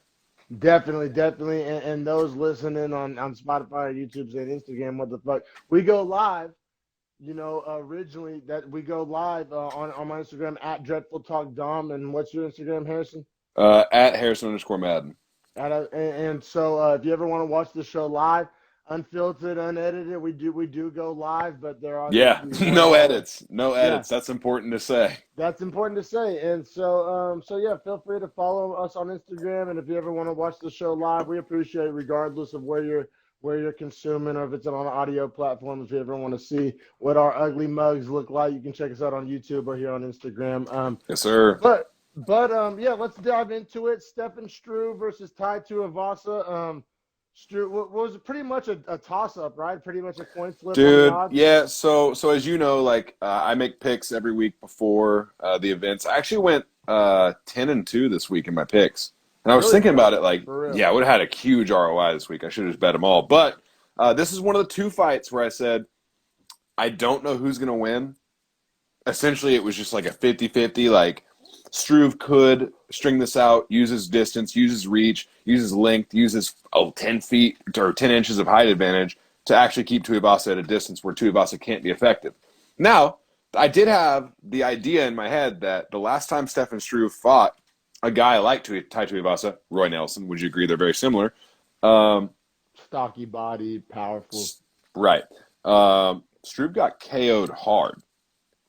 And in my notes, I wrote Tuivasa pulls a Roy Nelson all over again. Just got in way too deep and just landed a huge shot that just Stefan Struve couldn't take. Most people couldn't take, right? It just looks like he should be able to take because he's so big. But realistically, like when you're heavyweight, those shots are putting out any man because there's a threshold at which your brain just says that's too much. Well, man, it's just I gotta say, and you're everything. I'm not disagreeing with you. Weak stoppage on the ref's part. Well, no, But that's not Tuivasa's. I'm not even gonna go there. I'm just gonna say, like, if you're a tall heavyweight that struggles with short, stumpy heavyweights, like, what are you doing? Like that's the whole point of being a tall. You know what I mean? Like, it just, I don't know. It just you seem kind of useless at that point if you can't use your one and only advantage. Now, I know we always talk about how it's easier said than done. You know, and it's really impressive when the taller fighter is able to use that length, but just did a piss poor job in my opinion. Like, I don't know. Like I said, if you're a tall fighter, not even heavyweight, just in general, if you're tall for your weight class and you're fighting somebody who's short and stumpy for the weight class, like if you can't execute a game plan to keep the distance, then you know what I'm saying? Like, what are you doing? Like, what are you even here for? Yeah. Like, But I also think at a point, like his body type actually hurts him at heavyweight, right? Because if he fights like a DC, how tall are his legs for DC to get a shot and get a takedown? Right? Like, how do you keep that distance when a guy at heavyweight can probably eat one or two of your shots and just literally run you into the cage and then their shoulders are on your waist from you standing straight? Like, and we've seen it happen time and time again. That's a very good point. I mean, there's usually these tall, and they tend to be like European heavyweights, and like they're like basketball height 6'10", 6'9", right. 6, and it never really results in gold. You know, you think it's real easy to like talk yourself into the paper matchups, but I feel you, and some of that is nullified by girth essentially of some of these guys. So good point. Well, it's just like if there was no cage, I don't know who would beat Struve because his like ability to keep range would probably be too strong. But in the cage, it's like, man, if you don't circle to the sides, you're done. And he doesn't circle really. And he should have and that's where we. But that's what you're saying is like the skill point is like his footwork you gotta figure needs that to be out. what saves him. Like if there needs to be anything that you have figured out, it's that. You know what I'm saying? Like absolutely. Like I would rather your fucking jiu-jitsu suck, but you have that figured out. I mean, if you're 6'9" or however tall Struve is, like 6'11". You got it. Like that's. He should play basketball. Like if you're asking me, he should just play basketball. 6'11", dude. I'm just saying, like you got to be able to figure out distance if you're 6'11", right? Yeah, like, it's the only thing you'll ever have for like over a PhD. Like I get it. You may be spending time on other stuff, like trying to be a well-rounded fighter. But if you're 6'11", you gotta like. If there's one goddamn thing you better be able to do, it's keep the distance. Whether it's front kicks, whether it's a jab, whether it's defending takedowns with a sprawl. I don't know, man. I mean, the inverse is true too, right? Like DC never wants to keep distance. He always wants to be in close. Exactly. So like for Struve, he should always want to be at distance. You better goddamn know how to get a takedown and get inside. Like it's the same. Right. Exactly. The converse can be said, but But yeah, I mean, sorry, we've kind of said it without actually saying it. Round one, TKO, right uppercut for Tai Tuivasa. It was over very quickly. 4 minutes 59 seconds into the first. Yeah, you're right. So almost at the very end of the first, but still a first round Oh yeah, and TKO. Struve was finished. Struve was finished. I'm not going to Yeah, say that that was a bad stoppage, like, no, or that no, time should run out. Like Struve was literally got no. rocked twice and then was just covering on the cage. You're right. You're right. Thank you for reminding me of the time. That because that is very instrumental in how it played out. But yeah, Tai Tuivasa, guys. I mean, the uppercut looked great. I don't want to say he looked great. I mean, actually, I mean his body. He had lost a lot of weight. He was in good shape, right? Yeah, Tuivasa looked like in much better shape. He went to AKA last year, which is why he's able to fight here, right? Because Australia is still pretty much locked down for the most part, unless you're a fighter that's already applied for visas and done a bunch of bullshit. Well, a AKA year here in ago, San Jose. yeah, he lives in San Jose now. Yeah, So you might see him on the streets. God damn it, I hope I run into DC at Walmart one day. Like, I just want it to happen. Like, I doubt it will, but God damn it. Or there's so many guys, but, There's a lot of chances you can run into them out there, man. They coach Little League Wrestling. Like, there's a lot of places where they put themselves just out in public. And they're but not man, that famous. let's get into this main fucking card. Yeah, Though, let's for do real. it. Let's do Ankalaev it. and Kutalaba to start it off was such a banger because these It guys was. been scheduled 4 times. They've actually fought once, and the first one ended in just ridiculous bullshit stoppage, like the most bullshit stoppage. Even so much that Dana White was like, "Yeah, we're running it back." Like that wasn't a fight. Like that obviously was not the end. Well, we got an ending in this fight. Yes, we did. Yes, we did. Yeah. You said Magomed Ankalaev versus Iron Kutalaba. Ankalaev was a minus 335 favorite. Kutalaba plus 250 underdog. Fighting at light heavyweight 205. And yeah, go ahead, man. Just describe that first round for me. Man, so these guys really hate each other. They fought once before already, as we've noted. It ended in Ankalaev getting a TKO where the ref stopped it way too early. But this fight was not stopped early. And in fact, it might have been stopped late, which I appreciate in the circumstance because Yeah, Ankalaev and Kutalaba were really feeling each other out to start, like, kind of nervous, kind of knew how each other was going to fight. And then, dude, Ankalaev landed that left and then just yeah, unleashed a flurry. that left Unleashed hand a was nuts. flurry. And what's funny is I was like screaming at the TV before this, like, I want to see someone get put like out, right? Because like all the TKOs and stuff at this point had just been like guys covering up, shelling, absorbing too many strikes, and the ref essentially saying like, all right, you're just not intelligently defending, right? Well, Kutalaba was unconsciously defending. You know what I'm saying? Like he got put out, which was I don't love to see that, but when there's bad blood like this and you need a clear winner, I'm all in. Yeah. I mean, there was a lot of bad blood, but like, I don't know. This is where betting or knowing the betting odds can kind of sometimes take a little bit of fun out of it because it's like, Yeah, because yeah, this both wasn't that guys are. close of a fight. It's like both guys are barking, but goddamn, Ankalev's a minus 335, and And then he's he ranked goes number out 11. and then he goes out and gets the first round TKO. It kind of struck me as like, like I get it. These guys want this fight to happen, but like beef aside, this fight probably shouldn't even have happened. Like, No, no, no. so What I mean, should I be guess, happening is like Ankalaev versus like Shabazian or Brunson or one of yeah. those guys, like a name. Well, and honestly, bro, and I'll get into it. Bring it full circle because earlier on part one, I talked about how they don't really like to do low level rematches, and this is probably why. Because like so much can happen in such a short time that like Yeah, probably back when they first fought, this was like they were kind of on the same level, but now. Ankalaev right. in this time has, elevated, and now they're running it back for pure like ego's sake or beef's sake, and it does the didn't it wasn't that great of a fight. You know what I mean? The bet it wasn't that interesting to bet. It wasn't that I don't know. So I'm with you. No, I I think agree. this I is just think like case in point why they don't run back that many like lower level fights. I don't know. if they had fought on the Gaethje Ferguson card like they were originally scheduled to for the rematch, I think that it would have been a much better fight as far as like public perception. But they miss on that because Kutalaba gets COVID or whatever, and then they Okay. have to fight again on another rescheduling after one guy already pulled out to injury in the very first scheduling before they fought even the first time. So it's like it's all too strung out and drawn out, and we just want to have an answer, right? Yeah, Like we're and we tired of it got at this one. point. So I guess at that point it kind of shuts me up because we did get one. Decisive TKO. Yeah, that The dangerous left decisive, he hand. was asleep. He was asleep on the mat. Yes, it was dope. It was brutal. It was Yeah. brutal. I'll be honest. So yeah, we'll keep it pushing. Ankalev definitely exciting moving forward. I would like to see him fight Shabazian next. I didn't just throw that name out earlier as like a name. Like Shabazian's ranked 12, Magomed Ankalev's 11. Now, but Shabazian fought I'll the be guy that was real. ranked 7. Man, I'd love to see what the numbers are on that because if I can get a good number on Ankalev, I'm taking it. Right, me too. And that's what I'm saying is like I think that's a Vegas neutral fight where Vegas isn't going to stream that line too far one way. And honestly, Ankalev might be the underdog based on his If I last like could 4 get schedulings. Ankalev on like a plus 150, dog. I think you could get him at like plus 140 to plus 160 if you fight And Shabazian because Shabazian's got that name draw, which Vegas loves to milk.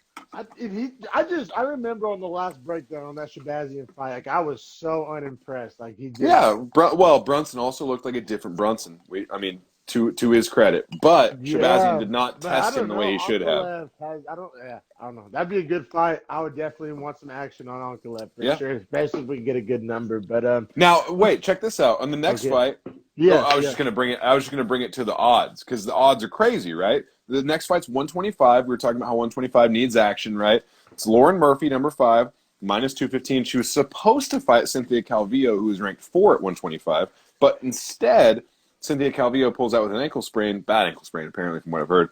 She fights Lilia Shakirova, who's this super big prospect who only gets plus 170. So think about this, D-Mac. You come into a division, never fought in the UFC before. You I get a top know, 5 fight, and you're I plus know. 170. Like, you must be legit. Also, she looked like Jimmy Tyler. But not the point. Not the point. And for those, I'm Bro, sorry, there's a lot of people listening, watching. Who the fuck is Jimmy Tyler? He's a homie back in my yeah. hometown, and I'm sorry, it's an inside joke. I know that doesn't benefit you guys, but god damn it, take It's it on from me. point, huh? It's true. It's on point. Yeah. If Like, you need same to know height, what too. it, Like, they're both 5'5". But, but I think, I thought, dude, honestly, Murphy did a really good job in the first round to like show Shakirova like, hey, this is the UFC. Like, you're gonna try what you want to try, but I've seen a lot of shit, and we're well, gonna figure it out. and just a little bit more on the build up, like Oh, and 9 days notice for Shakirova. Shakarova was talking mad shit, The like most shit mad said she's shit. gonna KO her in the second round. And was just saying she was slow and washed and just like I mean, just bagging on it. And I mean, and I'll be real, it's kind of unfounded, like just like fight talking shit because I mean, like I'll be real, Murphy's older, but I mean, we've covered the last couple of fights. I mean, she's like on an ascension. Like you can't say Oh, I she's mean, like washed. Like she's this is the she's best she's ever looked in her career. she's 37. She looks like Frankenstein. And she's on the way up. She's It's on the way crazy. up. She's 2 of on the those were way up. compliments. One was a big diss. But like, yeah, I mean, honestly, that's what my point was in this fight was like, I don't think for her stock can go up in this fight from a general public perception because no one knew who Shakirova was unless you were like actually invested in the sport like we are. But also, you see the number 5 girl at only minus 215 fighting, and you're like, what the fuck? But see, to me, I don't know. I'm gonna take a different little perspective because, like, you're right. Like, I'm not gonna sit here and cap and say that like I knew who Lilia Shakarova was 3 weeks ago. I'm not. I'm not gonna sit here and tell you that.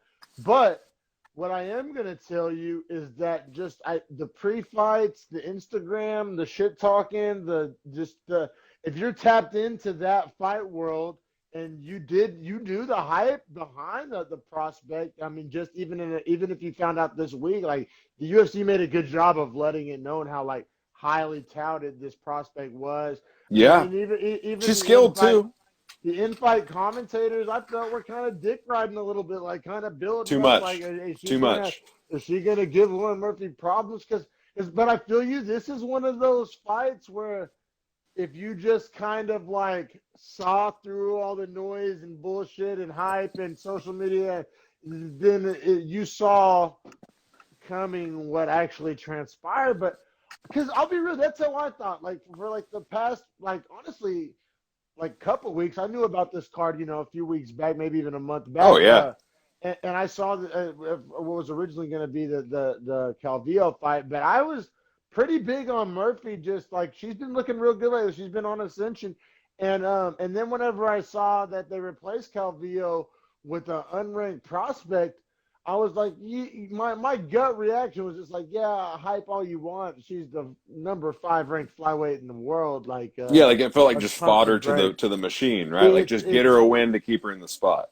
but this just goes to show the power of, like, I guess if you want to call it propaganda, media, hype, just production value. Like they built up Shakarova. Like, I don't know. By the time the fight started, I was like, is this really gonna happen? Like, I don't know. Like, I had me doubting myself. Just I mean, to be honest, though, I feel like Shakarova is in that range of like a top 12, 125 pound woman. Like, I think Jillian Robertson and her could have a banger of a fight in their next fight, top right? Like, five debut is just like it's essentially unheard of, right? Like, is that ever well, even like happened? think about this. Last week we had Jillian Robertson, looked amazing in her BJJ, called out anyone in the top 1 through 14.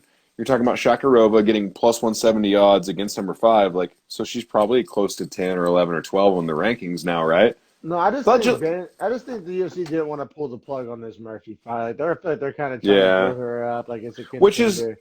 it also makes me mad, though, because this was a 6-fight main card, so it's not like you had to have the 6th fight. Like, you could have just cut that out. Yeah, no, I feel you. Like, and I don't know. I follow Murphy on social media and shit. She was just real intent on, like, God damn it, I She came wanted all to the way out fight. here. I Yeah, like, quit. she wanted to fight. Like, get me an Yeah. opponent. And so, I think we're kind of looking at it from like a negative perspective. Whenever I think, like, and essentially you can kind of look at it from a perspective of giving them credit for, like, finding somebody and making a fight happen. But I think I said, make a short story long, which is exactly what we've done. They overhyped the shit out of Shakarova. But yeah, Murphy was the 5 ranked flyweight. Supposed to be Cynthia Calvillo fight. Now, man, god damn it, it just makes me wonder what if, right? That would have been an amazing fight. Oh, Um, Calvillo and Murphy would have been so great because, like, Murphy wins her by submission RNC. Her whole game plan against Calvillo would have been to avoid getting taken down. So, like, like, it's interesting as hell to note what the differential here is between styles, even. yeah, because it's obvious to say, like, you know, would have been a different fight because yeah, it does a different person, but, like, no, like, quite literally would have been a different fight, just how it went down, Yeah, just everything about it. Which you could also kind of credit Murphy for, like, being able to pivot her game plan to, like, a complete 180. I kind of did, Like, to be honest. yeah, yeah, she's such a veteran, right? She looked comfortable standing, comfortable grappling. She looked like the much bigger, stronger woman. And it was just cool because, like, I'll be real. Like, Shakarova, she came in talking mad shit, fucking just sucking her own dick, like, just reading her all the press clippings. Like, I don't know, her head was this fucking big, like, just and I don't know, I get it as a fighter, like, as the unranked, Rocky Balboa challenging the number 5, you kind of got to do that, but I personally kind of enjoyed, like, watching, like, the top 5 fighter, kind of humble her, put her back in her place. Like, just like, hey, Yeah. you know what I'm saying? Pump your brakes, shorty. You know what I'm saying? Yeah, and it was one of those things where, like, hey, I earned my position number 5 in this weight class. Like, you're only 8-0. Like, you're young. Like, you haven't done shit to be in this spot. Like, you got blessed with this Yeah. opportunity. So, like, why are you talking shit like that? Yeah, no, I feel it. I feel it. And then it was, yeah, yeah. So, I don't know. I feel like we kind of beat that dead horse. Murphy So, was a yeah, I much mean, stronger fighter. we Well, should there was, note Murph. and there was the kind of, like, so, like, let's not gloss over the aesthetic here. Like, Murphy is kind of like a feminine looking, like, Oh, Shakarova looked like a dude. Like, muscle look, skeletal structure. and she I only mean, trains with men. She refuses. oh, She almost has this, like, what? downgraded view on, like, women, like fighters. Like, yeah, no, Shakarova only trains with men. She refuses to train with women. And then she was talking all this shit on Murphy and, like, kind of discrediting Murphy, like, oh, you've only beat a bunch of girls essentially. I And did then not know that. yeah, yeah, and then so like I said, it would have been one thing if Murphy, like, outpointed her or whatever, but Murphy straight up, like, manhandled her as the physically dominant fighter, Mm-hmm. and I thought that was kind of like making kind of somewhat of a point of, like, you can be feminine and still be, like, badass, and Yeah. yeah, it's, I don't know. maybe I'm reading too much into that, but it was weird. Whenever they were talking about Shakarova, she was super disrespecting Murphy, and then she was saying, Yeah, I don't train with women, I only train with men. And it's just like, a well, lot of good it did her. yeah, exactly. I don't know. I kind of just don't fuck with Shakarova, just to be completely real. Like I'll be real, maybe I that'll don't either. change with time. Like just the whole how she handled the situation. I thought she could have. I don't know. I don't know. I wasn't feeling it. But yeah, we'll keep it pushing here. Jacob Malkoon versus Phil Haas. Was it Phil Haas, right? Haas. Phil Hawes, yeah, Yeah. 185. Herzog back in there as a ref. You know what's crazy, man, is Phil Hawes, he's minus 250 coming into this. Malkoon is plus 195. Malkoon is 25. He's Robert Whitaker's boxing coach, his Yes. legitimate boxing coach, which is crazy to think about. Now, I should note as well, this is Malkoon's first loss ever in any professional striking sport. He was undefeated in Muay Thai, kickboxing, boxing, and MMA to this point, which is pretty impressive. No, that's really wild. That really is. It just goes Like, to I want to show say he how was high like, level. yeah, I want to say he was combined like 21-0 between all four disciplines, which is, pretty impressive, especially at the age of 25. But Phil Hawes being 8-2, the two losses he has are to UFC guys in the UFC right now on like his regional circuits, and both those losses were in fights in which the UFC told him like, win here, get a contract, lose, and we're sorry. So essentially, he finally is here, and he Yeah. made It the was his most of it. debut. Yes, he did, and it was. I guess it's kind of. I guess well, it was both of their debuts, so that's always interesting, right? Like, and when you put two debuts on a main card of a pay per Right, view this big, I right. kind of don't get that, but good for them. Like, I guess UFC gave them, a fucking softball of an opportunity to build their brand, and that's Well, like exactly what Haas I think did. I think Haas is deserving of this, perhaps, but Malkoon to only be 4-0 in MMA and be on a main card just because you coach Robert Whitaker in boxing is like I disagree entirely. Yeah, no, but they be doing that regional shit, and they adjusted the time of the fights for like an Australian fan base. True, Um, very true. so Russians and Australians got to enjoy they this be card. doing that. They be doing that. It's whatever. I don't know. I don't know. I'm not the biggest fan of it, but I understand like the business and like the showmanship of it or whatever. I guess if Oh you will. yeah, how But powerful is Phil Haas? Like just that power in and of itself, like the fact that he clipped him and was had him rocked as hell. instant, like literally, like the key word for my notes on this is just instant. Like it was just like Yeah, I know we throw around the little phrase "it was over before it began." Like we throw that around maybe perhaps a little bit more than we should, but this it really this time, was. like This it pointed to really Isaiah, this was. is the real one. Like the wolf is this is the real one of Yeah, like there's really a Dominic. wolf. Like yeah, hell yeah. Yeah, yeah. So that's my bad. I know I'm always saying that shit, but this time it was so true. Like it was over before it began. Um, just instant knockout. Like not a whole lot to break down. It was like almost street fight level. Just some guy whooped another guy's ass. Like I mean, it was 18 seconds. Like we're going to yeah. spend more breaking it down than the actual fight would have taken time to be fought. And I love post fight. DC said that he's like, "Hey, let's watch the entire fight real quick." He said that in Yeah, yeah. some like form of that verbiage, but he was like, "Let's just watch the entire fight real quick," Let's run because this fight back real fast. it, It was it, like it, holy shit. it was that fast. So yeah, Hawes. Quite literally can't ask for a better debut. They're fighting at middleweight, 185. I don't know if we noted that. Yeah, good to note too because I thought it was interesting. Malkoon is the exact same weight as Whitaker. So like as a boxing coach, they probably try to do and strive to do the exact same things. When it's hilarious because Whitaker's boxing looked so good, and we'll get into that. I So like, know. That's where I'm leading this into is like, how is his boxing coach getting starched by punches against a non-boxing background guy, and then Whitaker's boxing looks off the charts? well, so Some man, guys are so better coaches than they are practitioners. That's simply what it is. that and there's like a genetic factor here. Like, Oh yeah, Whitaker's yeah, fast twitch muscles are crazy. and Haas, Yeah, same thing like for Haas Hawes. is an athlete, man. Like Yeah, there's just, and we've plus all plus played. athlete. Anybody who's played a sport has just played. Like we've all played with a guy, and I'm none of this is a discredit to Haas because we weren't even able to learn any of this. But I'm just saying, like, just these super athletes, like the guy, like for example, I played football since I was 7 years old, and like there'd be some guy who never played football a day in his life and showed up, to tryouts junior year and is more likely to get a scholarship offer than me just off of just pure this is the Athleticism. fucking framework which I'm working with here. Just Like, like think about JP Real Muto from Purcell. Like he was just always head and shoulders above everyone else because he was just so athletic. It wasn't because he was that much better technically at football. Like baseball's always been a sport, but he's a beast as far as athleticism. I mean, starting catcher for the Padres now.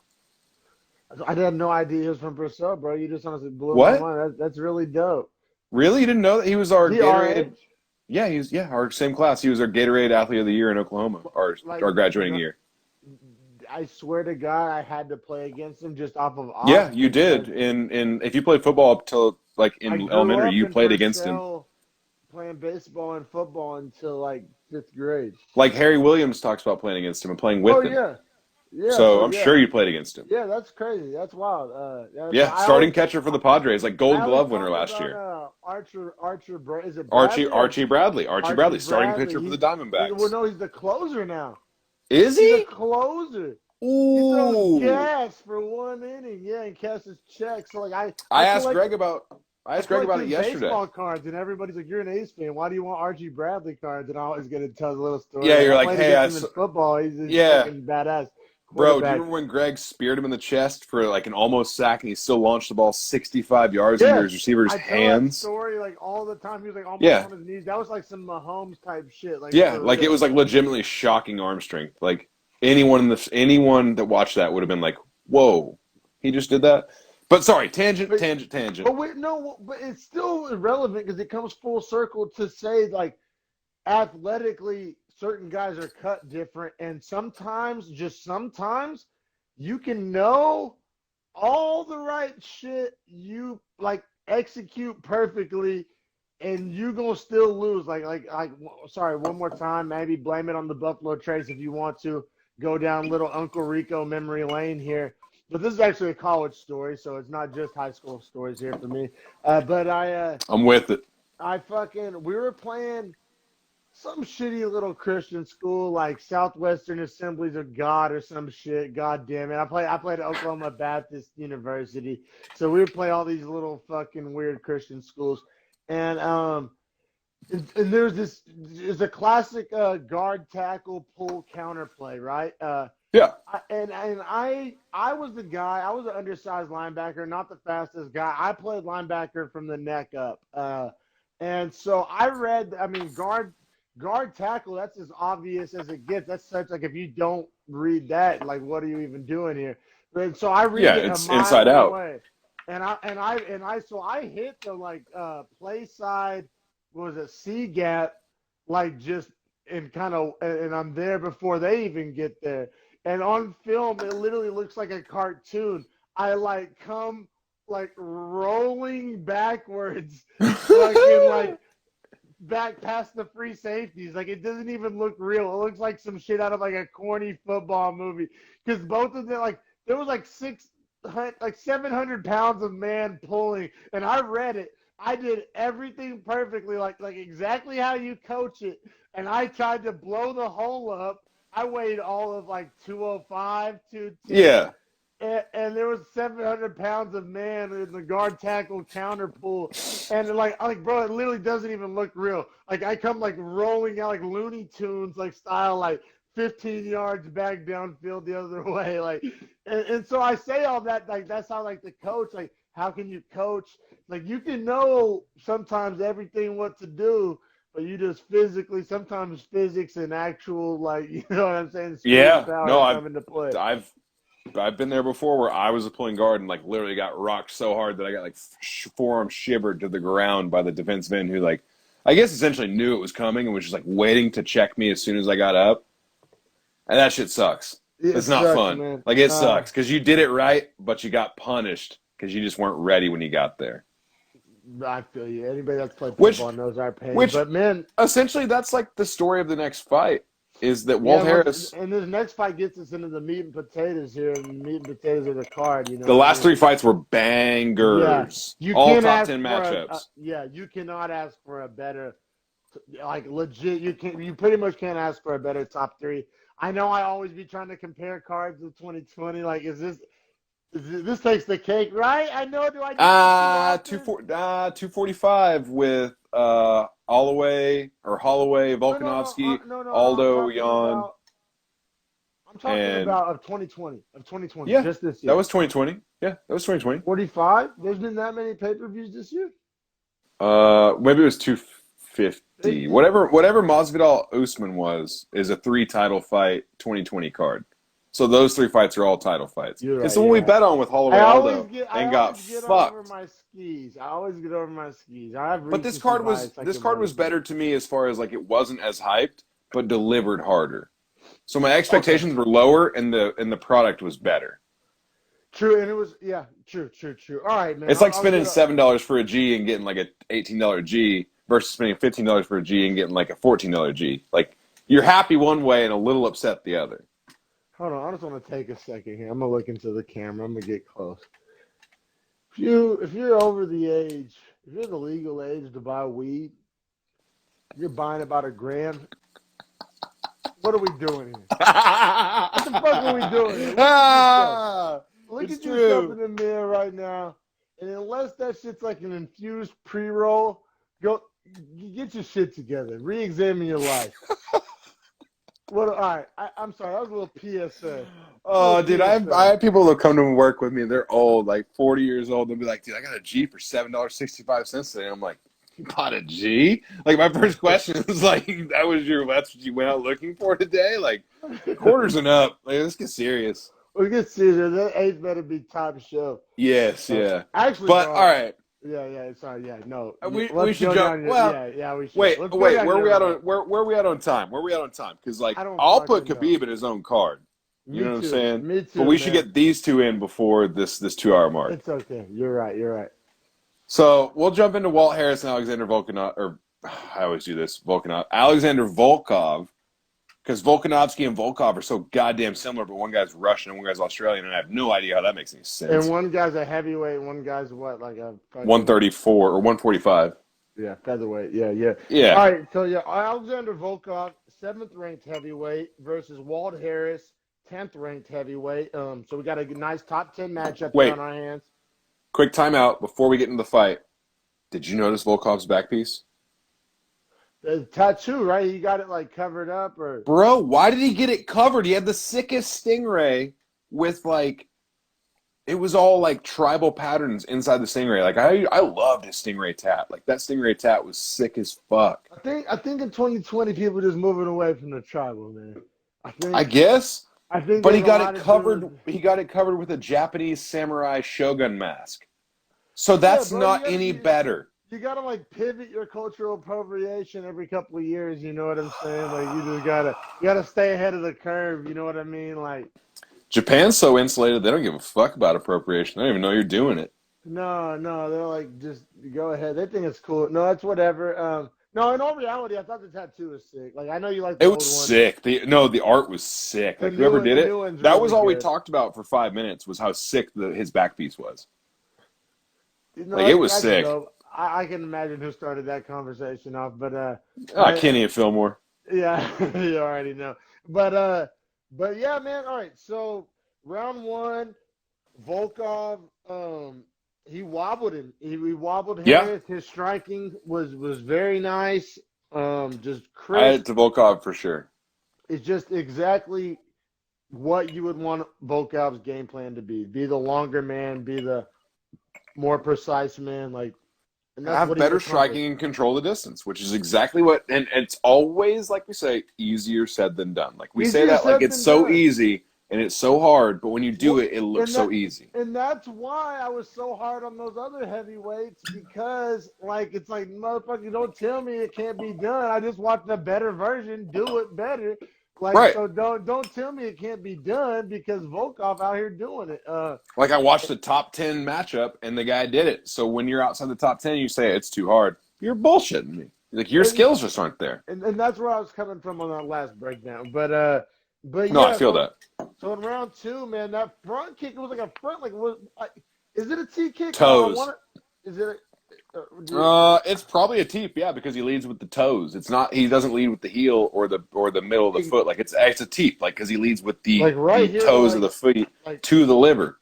yeah, and it just he panics. Like you see Walt Harris's eyes get this big, like this kick, like just takes the wind out of his sails. For Like I real don't know, though. and he panicked, and it was I don't know. At a quick glance, like everybody was asking themselves in real time, like, was it a dick shot? But we were all like, it didn't look like a dick shot, but like how he reacted Right. was like how like a dick shot because Like he he was, covered up his stomach like it was like he got kicked in the nuts. but it was just that effective of a body kick, and it was gorgeous. And then Like Volkov swarms in for the finish and essentially just finishes him off and gets the TKO finish. But it was all based off that body kick, which if you're a tall, rangy heavyweight, I mean, goddamn, that's how you precisely draw what it you should up. do. That's how Yeah, it you was draw it perfect. up. It's Fucking perfect, man. Clinical. Like Every toes. tall heavyweight, yeah. When you watch it in slow mo, you can see the toes hit and then go up and up. Like they go in and up, right? So it's like hitting his liver, going into the liver, and then driving it up into his other organs. It hurts That pain so has to bad. be like bad. You know what I'm saying? Like Yeah. people say a liver shot like shuts your body down, almost like a KO, where like your brain's still on, but your body's like nah. And that's what it looked like. Like Yeah, Walt man. Harris was literally in so much physical pain where he was like, I can't take this feeling. Like I know I'm in a fight, Yeah. but fuck this fight. Yeah, no, seriously, it was the one of the most effective single body kicks because over the past like that Wei Lee fight, we saw like accumulation of body kicks, but that was probably the most effective single body kick I've seen in a minute. Hey, I am with Nick on that comment. Struve was whack. Like I'm tired of watching Struve, man. He hasn't figured out his range in this long, so I'm good on him. Just a quick Yeah, note to go back. I don't want to take away from this fight, but to address Nick, like, yeah, man, I'm tired of watching Stephen Struve. Like he well, no, clearly doesn't get it. that's kind of what I was talking about. Like, yeah, like don't tell me it's like so hard to use your range whenever Right. Like when you Volkov's out see a here doing it. Yeah. top flight contender do it, like it's obviously the way you should go about it. I don't have a lot to say about this fight, to be just quite honest. Like I think Walt Harris is probably done. He's 37. He went through some crazy bullshit last year that I didn't want to bring up just in respect to him because one of his comments coming into the fight was in his fight against Overeem, he couldn't even watch ESPN because they were talking about the whole like kidnapping thing and murder so much. So like I don't even want to bring that up. Just respect to Walt Harris, respect to him Yeah. for getting through that like a true like man, like for real. That's bigger than sport. Like that's real life shit. But Volkov on the back to the sport level, Volkov looks good. Volkov looks ready to take on a top 5 challenge and try and prove that he might make a run at the belt. Yeah, exactly. Yeah, I mean, fucking A, he's ranked 7, beats top 10 very decisively. I mean, god damn it, he has as good of an argument as anybody. I mean, it's hard for me. You can't really jump 7 to title shot, but with heavyweight, if there's ever a division that you could do it, maybe an injury here, maybe an injury there. You know what I'm saying? But maybe he needs one more fight. But goddamn, he did himself a lot of favors, and I mean, he probably, in my opinion, should move up to the top 5. Oh But yeah, I yeah, wouldn't mind seeing a Dos Santos Volkov matchup, and I think he might have called for that in his post fight. But like, yeah, for if you just give him a top 5 guy and he could lock up a win on a top 5 guy, that might in and of itself be enough for me to say like, yeah, Volkov deserves that shot. Like, let's get it, let's give it to him. Yeah, for sure, for sure. And then let's dive into this co-main, brother, man. Whitaker Cannonier. This fight had been being hyped since the last Izzy fight because Izzy directly said to Cannonier, and then the verbiage was very kind of important too. He said, "If you dominate Whitaker, then you're the next shot at me." Um, Yeah, he essentially said, Jared Cannonier, take care of Robert Whitaker, and like, I'll be waiting behind you. But he didn't say take care. He like you literally used the word like Dominate. He said dominate. dominate. Like you have so and they were kind of getting into the semantics of that. You know, what did he really mean by that? But I think it's important because I don't know. Well, it was important until the fight took place. Now it's no longer important. Well, I think it's important to note the way Cannonier approaches his fights too. Did you watch any of the embeds, or have you listened to the No, no, press no. I conferences with didn't, him? brother. No, no, Dude, no. I didn't. Cannonier is actually insane in the best kinds of ways. Like, I was watching this embedded, right? Like episode 3, for anyone who wants to go look it up. He gets in the cage that's out on the beach on Yas Island, pulls out this wood box after he's like done all his running and he's like just getting his little like his track work in for the day. Puts down this box in the center of the octagon and he's sitting around it like crisscross style. He opens the box and there's like stones inside, right? Like gemstones. And he's like placing them out in the octagon, certain positions and shit. Oh, he's on that shit. And then he starts praying over him. And I was like, okay, he's like one of those guys that believes rocks have energy, blah, blah, blah. Nope, that's not it fucking all. He believes he's imbued by the powers of the cosmos and that he is embodied by the powers of the gods that are the astrological, like, guides of the universe. Like, he thinks he is not a man, but is instead a god within a man's body. Like, I swear to God, he thinks that. No bullshit. That's word for word what he said. So what we really need to take out of this is Cannonier like psychedelics, and as somebody who used to be drug tested, I like psychedelics too because most psychedelics don't come up on drug tests. So I think maybe we can get to the root cause of all that. But it's all good. That's not said in judgment. I'm not saying that I disagree. Fun. I'm just saying that like that's a crazy mentality to have as a fighter. Yeah. True. But yeah, Robert Whittaker, the number 1 ranked contender in middleweight. Cannonier, number 2 ranked contender in middleweight. Vegas literally had it as like an actual coin toss. I know we say coin toss kind of a lot, but literally minus 110 for both. And it was it didn't play out that close. Whittaker looked phenomenal. I had all rounds for Whittaker until you didn't score any for Cannonier. Nah, me either. But all 3 of the judges did. What round did they give to him? The second? Because I thought the second was razor thin, but I really thought Whittaker did a way better job of landing damage and countering what Cannonier did in the second. So, I don't know what round Cannonier won. So you know what? In my opinion, if it was any, it had to be the first because the first, right? At least in my notes, I say, round 1 to Whittaker, he hurt Cannonier, but great leg kicks by Cannonier. Right. So, yes, his leg kicks were damaging. So but was it all judges or just one? Because I could see a judge or two. They all gave all scored 29-28. I don't know how they scored the round specifically, but all came to 29-28. That's the only one I can wrap my head around. Like that, I thought the second. That was the closest. I thought the second was razor thin, but I just thought Whittaker did a better job of landing cleaner in the exchanges. I think they landed the same. Takedown in the second. See, to me, right. That takedown just like I'm with you. End point period. Like to me, that ended I'm with the debate. You. Like for as 50-50 as the striking could have been, the takedown would have been the obvious like lead. So I don't know what judge gave that to Cannonier. No, I feel you, and I don't know. Did they give that first round?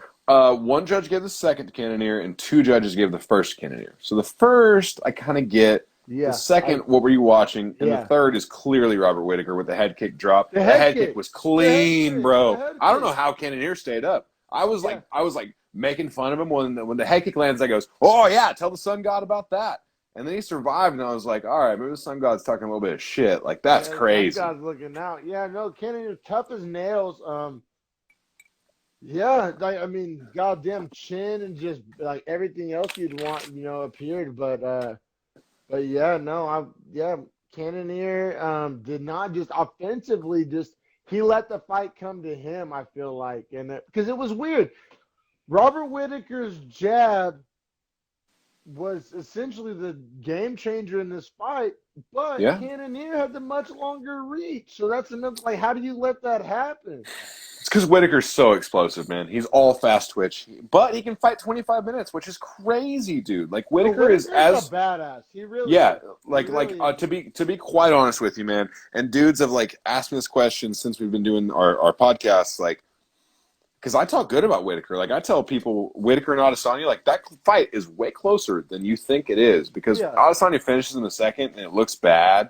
But it's like, there's no one else that can get any closer to Adesanya than Whittaker. Like, that's your next best. So appreciate what you have. Yeah, no, he's so good. He's so good. I think he reminded people how good he was. Because I'll be real. I was drinking the Cannonier Kool-Aid. Y'all done forgot, huh? No, for real. Like, I was drinking the Cannonier Kool-Aid. Like, I was honestly looking forward to the Izzy Cannonier matchup, and Nah, I said simply but beautifully, my friend. And so the thing is, though, here's where it gets tricky, and this is what we're going to talk about. So obviously everybody's saying, even Dana White himself said that like Whitaker is the next Yeah, move, it has to be. but in all caps, it would be if Izzy wasn't had his eye on 205. I think, bro. Sketchy. It's sketchy. Do you think he's going to fight Jones at 205? Because I'll tell you no to No, that. no, no, no, no. I think he's gonna fight Blaskovich. Boom. I agree. Okay. I'm all in. I'm all in It, again. I and thought you meant so Jones 205. Okay. no, Yeah, I'm no, all no, in. I'm no. all in. So everybody's acting like, oh, Whitaker Izzy obvious, and it would be if Izzy was a one weight class, like shut the door on all 205 talks. If he just said nope, I'm the middleweight champ, then yes, everyone would be correct. Whitaker rematch, let's fucking go. But all caps, the 205, like who in their right mind is betting money on Blaskovich in the Izzy matchup? Well, here's what's fucked Nobody. up, though. Here's what's fucked up, though, is that Glover Teixeira and Dos Santos fight in 2 weeks, and the winner of that gets the title shot against Blachowicz. You don't think Dana tells them to suck 10 dicks if Izzy wants it? So Just here's business so wise. so Just here's the business wise, caveat. bro. Here's the caveat. If Glover Teixeira wins, yeah, suck 10 dicks, Blachowicz and Adesanya. That's the fight. But Blachowicz has a loss to Dos Santos at 205 if Dos Santos wins. So it's like, or not Dos Bro, Santos, but but I Thiago feel like Santos. you're making the fight argument, not the business argument. And we all know what argument wins. I get that the business argument's big, but I think there needs to be respect thrown on a guy beating a top 5 opponent in that weight class versus a guy coming in as the champion of another weight class. Now, I know that didn't happen with Conor. I know it never happens with any champion, which is what you're That's going to just say. not the way it But goes, bro. And that's there's a not like reason martial why. arts. You know what I mean, though? But man, we all know the UFC tiptoes that line. They like to walk right up to that WWE line. You know what I'm saying? They like, you know what It's actually the perfect situation for them because they have two legitimate contenders and they get to pick and market it as they feel necessary based on hype. let me ask you this, bro. You're not Dana. You're not the matchmakers. You're Harrison. Yeah. You're a viewer. We don't have the podcast. You're just a Harrison UFC fan. Would you rather watch Izzy Blaskovich or Blaskovich Dos Santos? Man. All right. So my answer is going Bro, to keep it a contend. buck. Keep it a No, buck, please. I'm saying, listen. My answer is more based on I want to see Whitaker Adesanya too than anything else that you talked about No there. way. I thought Whitaker Oh, won the what? first round. I thought he won the first round when they fought. So Oh, it's bro, like I it's like feel Whitaker won a you. round off Izzy. I've never seen anyone else do that. Bro, I feel you. Like, great Well, point. Gastelum's won a round off him, but Great point. Great point. Like, great point. You know what is not greater than? the Seeing marketing Izzy value, with fucking two straps the over his marketing value, yeah, shoulder. yeah, like the marketing value. I get it, I get it. Like that was a purist take. What I just said, like It's the purest take. And I kind of, I don't know, bro. Like, in your heart, I know you agree with it, but you're DMAC marketer, so like you know what sells, you know what's no, gonna it's, be hype, and you I, know it's gonna be like easy to but I know what push. I want to watch. True. That's also true. I Like, don't and want to. It's also not I'm like I'm saying I don't saying, want to watch either. I'm just saying like in natural progressions, like I would like to see it be Izzy Whitaker, Blachowicz, Santos, and then the winners fight each other. If it's Izzy, regardless of who wins the light heavyweight, I'll have them fight either one. but you know what I've learned in life, bro? You know what I've learned in life is the more of those if and buts and this and that and this down the road and that down the road, you, the chances of that happening, bro, like life don't just work that smooth. Like No, hell no. But here's perfect scenario, right? John Jones takes the fight at heavyweight, wins it. Izzy takes the fight at 205, wins it, whether it be for the belt or not. No, Izzy has to fight his first Hold on. 205 for the belt. No, I'm I not think he down. will. I think he will. I think he will. But my point being is like, if he beats the number one contender at 205, obviously the fight is not John Jones. It is then like, let's get Izzy a second belt, right? See what I'm saying there? Like, even if he fought like the number one contender and proved But he was the number one contender, like you're setting him up to be a 2-weight champion while John has to have this fight anyway. So then we're looking at like next December, let's say, for John and Izzy to fight. It's all about the lead up to that fight. Whatever you do with these two in between. okay, I give you that, bro. But like, what I'm saying is, like, I'll put it this way. I don't want to see John and Izzy until Izzy has two belts. I agree, but that's why it has to be next December or next July. But I Depends don't. on how you want to run But it. Depends on how I you don't want to think run it it. has to be, bro. I'm sorry, like honestly, bro. You know what? This is the perfect metaphor to make a little cross sport reference real quick. This is the perfect metaphor how Fitzpatrick's been balling. Miami's But Tua better got than the job. Miami's better than everybody thought. But Tua got the starting job because he's goddamn Tua. Like fuck order. And I know I'm usually ranking as McGee, but fuck that Yeah. bullshit 205 fucking like snooze fest. And goddamn it, give me Izzy Blashovitz fucking You are 3 months rankings from now. McGee. You I are know, rankings McGee. but I'm also like certain guys transcend that, bro. I Like feel that. certain guys Like real transcend that. talent speaks for itself. You know what I'm saying? It doesn't need a ranking or a weight class. Like it's just real fighting talent. Like it t- fighting talent and star power, bro. Like there's this it Well, factor I think star star power comes power. with it, right? I think star power comes with it. But not always. Like not every champ has star power. Like Blashovitz doesn't have Mm, star power. And that's why yeah. people want to see Izzy take his belt. Cause that storyline, like that is so fun. Like that is a guy like Izzy just and I enjoyed Blashovitz winning. But the minute Blashovitz won, everybody started looking around like, all right, I mean, Yeah, he's not holding it but down. situation that's so different. Why? Because we know who the real 205 champ is. Me and you both sitting here right now. Who's the baddest man to ever make 205 pounds on the planet and will ever be? Yeah, and I'm not gonna go It's John full Jones. DC Like here you though. I'm know not it gonna is. go. You know what? But bro, but all right. Cross Like to sport live rep. this far and fight at 205. Who's the baddest man to ever do it? I'm just saying though. All right, but this is the comparison I'm gonna make. Because Izzy just hasn't done it yet. I'm not saying he couldn't be the guy. I'm just saying he hasn't done it yet. This is the comparison I'm gonna make.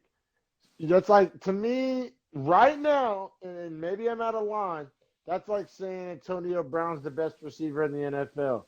It's like he I could be, there's arguments to be made, but like we can't just ignore these elephants in the room here and act like they didn't no. happen. To be honest with you, I don't mean to assault your example, but Jerry Rice is the best NFL player of all time, and also positionally, obviously, then is the best receiver as well. But like Jerry Rice, best football player of all time, in my opinion. But that's a whole different argument. My point being, in 2000, if you asked who was the best quarterback of all time, everyone's saying Joe Montana. But 20 years later, who did we get? Tom Brady. So Yeah, like but time this isn't establishes 20 different. years, bro. Like this is, but no. But I'm also, I don't know. Then let's use Barry Bonds then, and I'm kind of leaning on the DC thing, how the pound per pound thing argument he made after the fight, where dirty test and arrest and all that Well, then shit, Hank Aaron's the home run leader. and being well, a lot of people will tell you that, and like I'm I not don't like. disagree. I So don't disagree. that's where we're kind of getting at here with John Jones. Do you like dirty test, arrest, Okay. suspension? Like Well, do you factor that in? Like to it answer ain't your always just question, about who's better. Like no, Antonio Brown might be the best receiver, but Julio Jones, maybe. they never had no bullshit. You know what I'm saying? That's I agree with that 100%. But like to your point, yesterday Kenneth started shit on DC and was talking shit on DC, and I stopped him in his tracks and I was like, hey, who does DC lost to? Stipe once, John Jones twice. And you want to talk about drug tests with John Jones? Who knows, right? I Yeah, don't yeah, agree with exactly. that. But point being, But that DC's argument only can be lost to the easily greatest of made. all time. So like, Yeah, there's an easy argument that DC is one of the greatest of all time, and you can never strip that from him because of his record exactly. and like what he's done. Exactly. But man, so we're gonna get a whole another segment dedicated to just the main event, which I We think need is it. We need it. It's appropriate. it I'm deserves super it, man. down. It It's a deserves it. huge moment. It's part Yes. maybe top 5 moment in MMA history so far. In combat sports history, perhaps. Like, hey, cheers to 21. This deserves a third piece. Yes, and it's getting it. So hour 3 coming up. Thanks for everybody that's tuning in. Thanks for everybody listening on different platforms. And we're going to give you more. We're going to come back for the main event, Khabib Gaethje breakdown. Thanks, everybody. We'll be right back. And we're still rolling here. Thank you for everybody that's going deep with us. With a card as, with the magnitude of UFC 254 and all of this implications and historical implications and just all-time status, it's we just wanted to give it the proper time. We didn't want to rush ourselves, so we're going deep here. This is hour 3 of Beefy Boys breakdown, episode 21. And like I said, we just didn't want to rush ourselves. We wanted to give all of these iconic moments their just due, and they're just the amount of time and then breakdown and that they deserve. We have Harrison, my Beefy brother, on here with us shortly, but yeah, just iconic card like this UFC 254. Like, remember where you were, where you saw it, and when you saw it, and where you were, when you saw it, and who you were with, and what you were doing. And it's one of those type of moments. It was like I said, just an iconic card, legendary moment, and we witnessed history. We witnessed history. We witnessed one of the the greatest do what they do, and here's to that, man, and here's to my Beefy brother Harrison. Let's get him on here.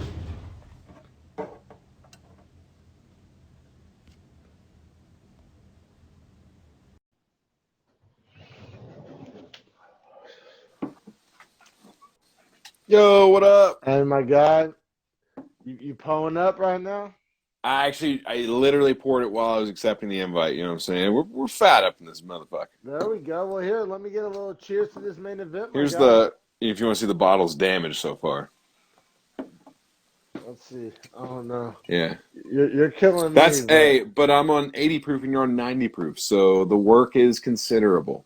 Yeah. I don't know. It's early too. I'm on the West Coast. It's a little early. Oh yeah, it's like 3:30 for me. It's 1:30 for you. Like, calm down, slow down. Exactly. And, also, I haven't shut off this weed yet. This may be the best weed ever smoked on the breakdown. This shit is top shelf. Huh? Did you get it for us being 21? I mean, in a way, and you know what's even better? To just cap it off, I figure I'm giving us the birthday treatment here. Brand new, never before used pipe.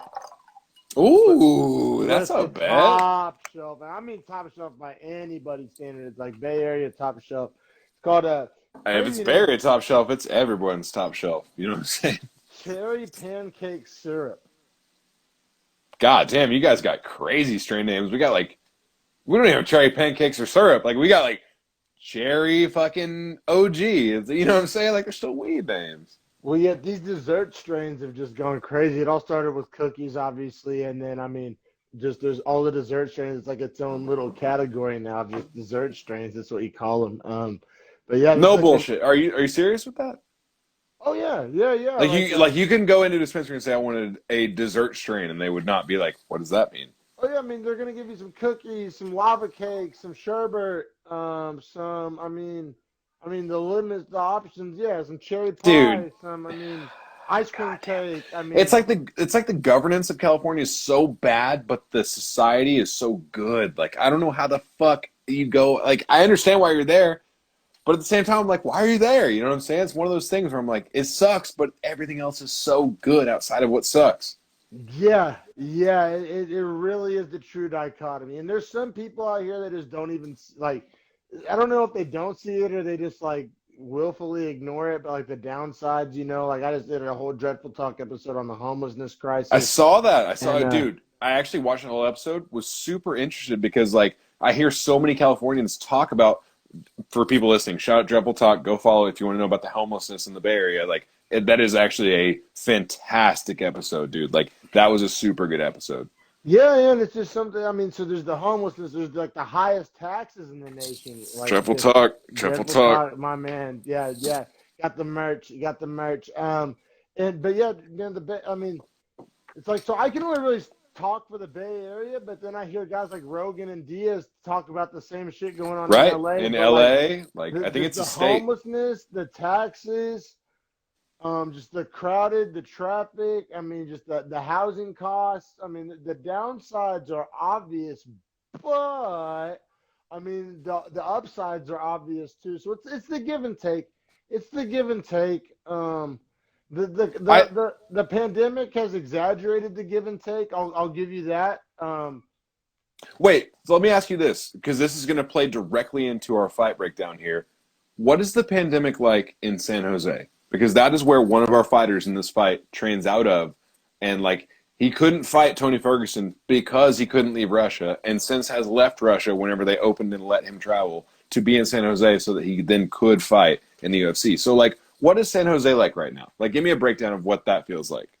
Yeah. So yeah, I currently reside in San Jose, California, downtown, baby, 408. And Which is where AKA is for anyone yeah, that is a aka casual fight fan at one of the greatest fighting gyms in all the world. yeah. And so San Jose, it's weird. So like whenever the coronavirus first popped off, like San Jose and Seattle were like the hot spots because that were like the most flights coming in from China and all that. And like, Makes oh, that's sense. Makes so sense. San racist to Francisco say or especially. whatever.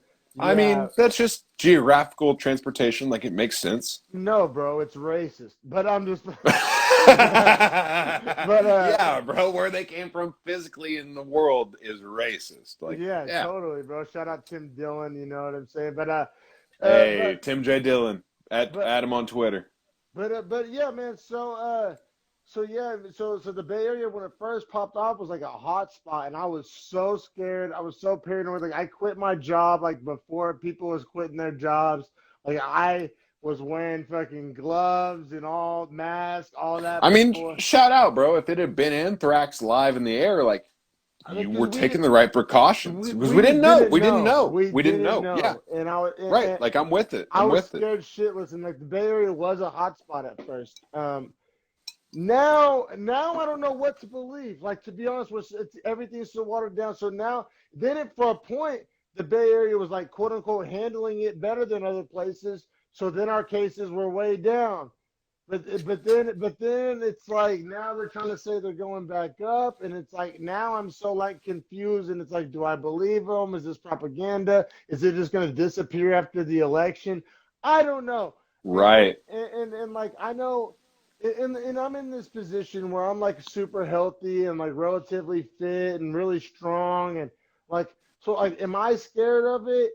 No. Well, And then I like but like my wife Nina has asthma and she's allergic to every right, goddamn thing under the right. sun and she's smaller and so I worry more for her and I don't know, bro. Like I'm caught and I'm a conspiracy theorist by nature. So like I'm caught between like, you know what I'm saying, trying not to be a Same. dickhead and then like trying to like, like still live my Be life and like understandable of the deaths too. You know. yeah. And so yeah, man, like I like most Americans, I feel like I'm super, kind of somewhere in the middle and trying to move on, will still be safe and realizing that it's still here and I don't even know, like I may have had it, I may have not had it. I don't know, man. Like like I definitely did have it. If you're wondering, February 29th to March 11th. Like, I know for a fact. I had it. That was when I had it. It was not awesome. I well felt like so shit. bro, I'm one of those people too. Like, and I feel like everybody has one of these stories, but like, right, like 2 months before Corona like popped off, I want to say it was like the first week of February. I was sick as fuck, Well, and that makes sense, man, because it made it to me a month later than it made it to you. Like, that's that what I. transitionally by travel makes sense. But like, and I was sick as fuck, and I felt like shit, but I was fine, bounced back, I'm good. But like, that was like before. So like, I don't want to like straight bro science it and be like, oh I yeah, I had mean, that shit, bro. But CIA like, says the outbreak started before Halloween in Wuhan and continued through November, December, and into January, and then they started seeing cases in the United States in January. So, like, and I'm healthy enough to where like that shit ain't gonna put me in the hospital. But even I like oh, it, I was good. I never went to a doctor. Fuck all yeah, that. I want to But say like if I had it, I had the OG strong one. I didn't have me this too. weak corona that's going around Me nowadays. too. I'm saying I got it February Your 29th before boy, we shut shit down. Like, we survived, me and you. yeah, And no, you, but you I know mean, how I know I had it? Because I got tested, gave blood, had the antibodies. So, like, oh really? See, I had it. I'll be real. I haven't done nothing. Oh yeah, like 100%. I have had it. Like I do know that as a fact. I'm just assuming it was the time I was very sick. Well, Yeah, the only time I was sick, so yeah, that was I feel definitely it. it. But my friend Landers went out with me. Which shout out to this shirt, by the way. I wore this last night when I got in yesterday. He has dreads. You've seen him, just like Yeah. you. People mistaked this shirt for him rather than you, which And is I'm gonna hilarious to get me. him on my podcast. I want to get Landris on Dreadful Talk one of these days. Ooh, But you'd be interested too. He just left his management position to go to an executive production position for like concentrates. So like he's even more in depth into it now. But that's a whole different subject, a whole different podcast. Point being that we both got sick. He was sick for 13 days. I was sick for 12. Identical symptoms. We shared a vape with this chick outside of a Skinny Slims that was like coughing her ass off and was like, "No, it's just allergies. It's just allergies. I'm the manager of McNally's. It's just allergies." Fuck that bitch, man. Fuck that bitch, man. She gave me coronavirus, 100,000%, and I'll fight her if I see her. oh man, bro, yeah, man. Bring your own vape, man. Bring your own Yeah, vape. bring your own vape. And the thing is, I brought my own vape. Landers had his own vape. She had her own vape, and we all traded, and that was what fucked us. Try my flavor. Right, yeah. All right, man. But hey, we We'll fucking dive in. we circled jerk long enough. You know what I'm saying? I think we both finished on our bagel by now. But It was great. It was great. but Sweet, yeah, like pineapples. let's get into this main event, baby. The moment we've all been waiting for. Dude, what a moment in sports history. Like, aside from the fight, it's Khabib Nurmagomedov, which I shouldn't even say his last name. It's Khabib time, like we all know, We versus all Justin know. Gaethje. Khabib is minus 315. Gaethje is plus 250. The odds opened at Khabib minus 360, Gaethje plus 290. A lot of money came in on Gaethje in the last 24 hours. Like, a lot of people believe Gaethje to get Yeah. that left hand KO. And honestly, dude, in the first round, his left hand was crisp. It was landing. Khabib is a monster. Khabib is a straight motherfucking goblin monster. Man, and I hate to just, you know what I'm saying, be casual police over here and throw this term around, but this is one of those fights where, it was a big enough, famous enough fight to get casuals like actually involved. Oh, for sure. They Like love that, Khabib. that, They that. love him. Well, actually, I was gonna go the other way with this. And like all the casuals I knew were leaning Gagey. Um, They were mainly, picking him to win? yeah, and I think a lot of it had to What? do with that he was an American. Um, Oh, I think people that don't watch a lot of MMA overvalue power punching. crazy, dude. But Crazy. I was on. I'll say it. I guess I'll say it. Maybe it was a lot of the black community. Like I don't know. I was engaging with a lot of the black community on Facebook, on Twitter. A lot of my friends, a lot of my followers, a lot of guys I grew up with and shit. Apparently the black community was firmly behind Gagey. I don't know from what I was gathering from I mean, my yeah, he's a friends power puncher, great counter striker. Like, I and get why that would be the thing. like I don't know. Like I said, for the most part, the casuals I was trying to let the casuals know like, no, like It ain't like that. Habib is like, He's yeah, that that's dude. all good and well, but like he fights his fight. But yeah, I don't know. So Like, you're picking Sean Kemp to beat Jordan. It's like, that's not a good pick. Like, one's yeah, flashier for sure, but this dude's so technical and so good at every single thing that, like, you'd be dumb to pick against him. And that's what I said in my pick breakdown is, like, I yeah. wanted Gaethje to win. Like, I am 1,000 in this fight % behind Gaethje, but it's dumb to pick against the Eagle, bro. No, He's exactly, so bro. good. Like what I'm saying is like from a money perspective, it's like we'll even make a cross sport reference. Like sometimes Like when a football team plays against Lamar Jackson, right? Every defensive coordinator says the exact same thing. I know where you're going with this. I'm Let's 100% on board. let's make 100%. him beat us throwing the football. Right. Or like when they play Kyler Murray, let's Same keep thing, him in the yep. pocket. Let's make him beat us throwing the football. Make him be a quarterback, not an athlete. And more times than not, you know what I'm saying? They aren't ready for that athleticism. That's They're just not not ready. how it happens. And They've so just I feel never like seen someone like it before. that's a good analogy for this fight because Great. like everybody's like, oh, if Gaethje can keep it on the feet, if Gaethje can land that shot, but like to me, that sounds exactly the same as like the Jacksonville Jaguars defensive coordinator like saying like, oh yeah, we got to keep Kyler Murray in the pocket this week, like there's just It's like that's so easy to say, so fucking hard to do. yes. Actually, it's impossible to do. And that's the vibes I was getting every time I All heard week. some Me too. analysis like that. Like it just sounded like kind of lip service. We got a half an hour to fill.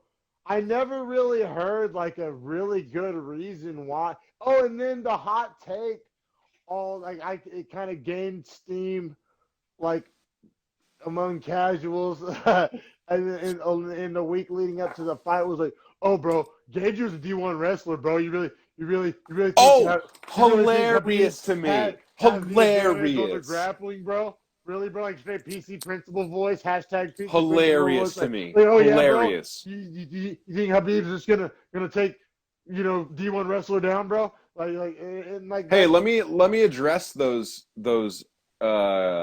concerns right now. I had 3 guys I worked with, right? Like, and I can name them, but I won't. That all said, "Oh, Khabib's up against a guy that can actually defend his takedown. Like, he's in trouble. Like, I think this is the fight where like he struggles." You know what I said to them? I said Abel Trujillo wrestled 4 years collegiate NCAAs. He got taken down 26 times in 15 minutes against Khabib. He could get up, sure. That's so nuts. That's the UFC record for takedowns in a fight ever. 26 times.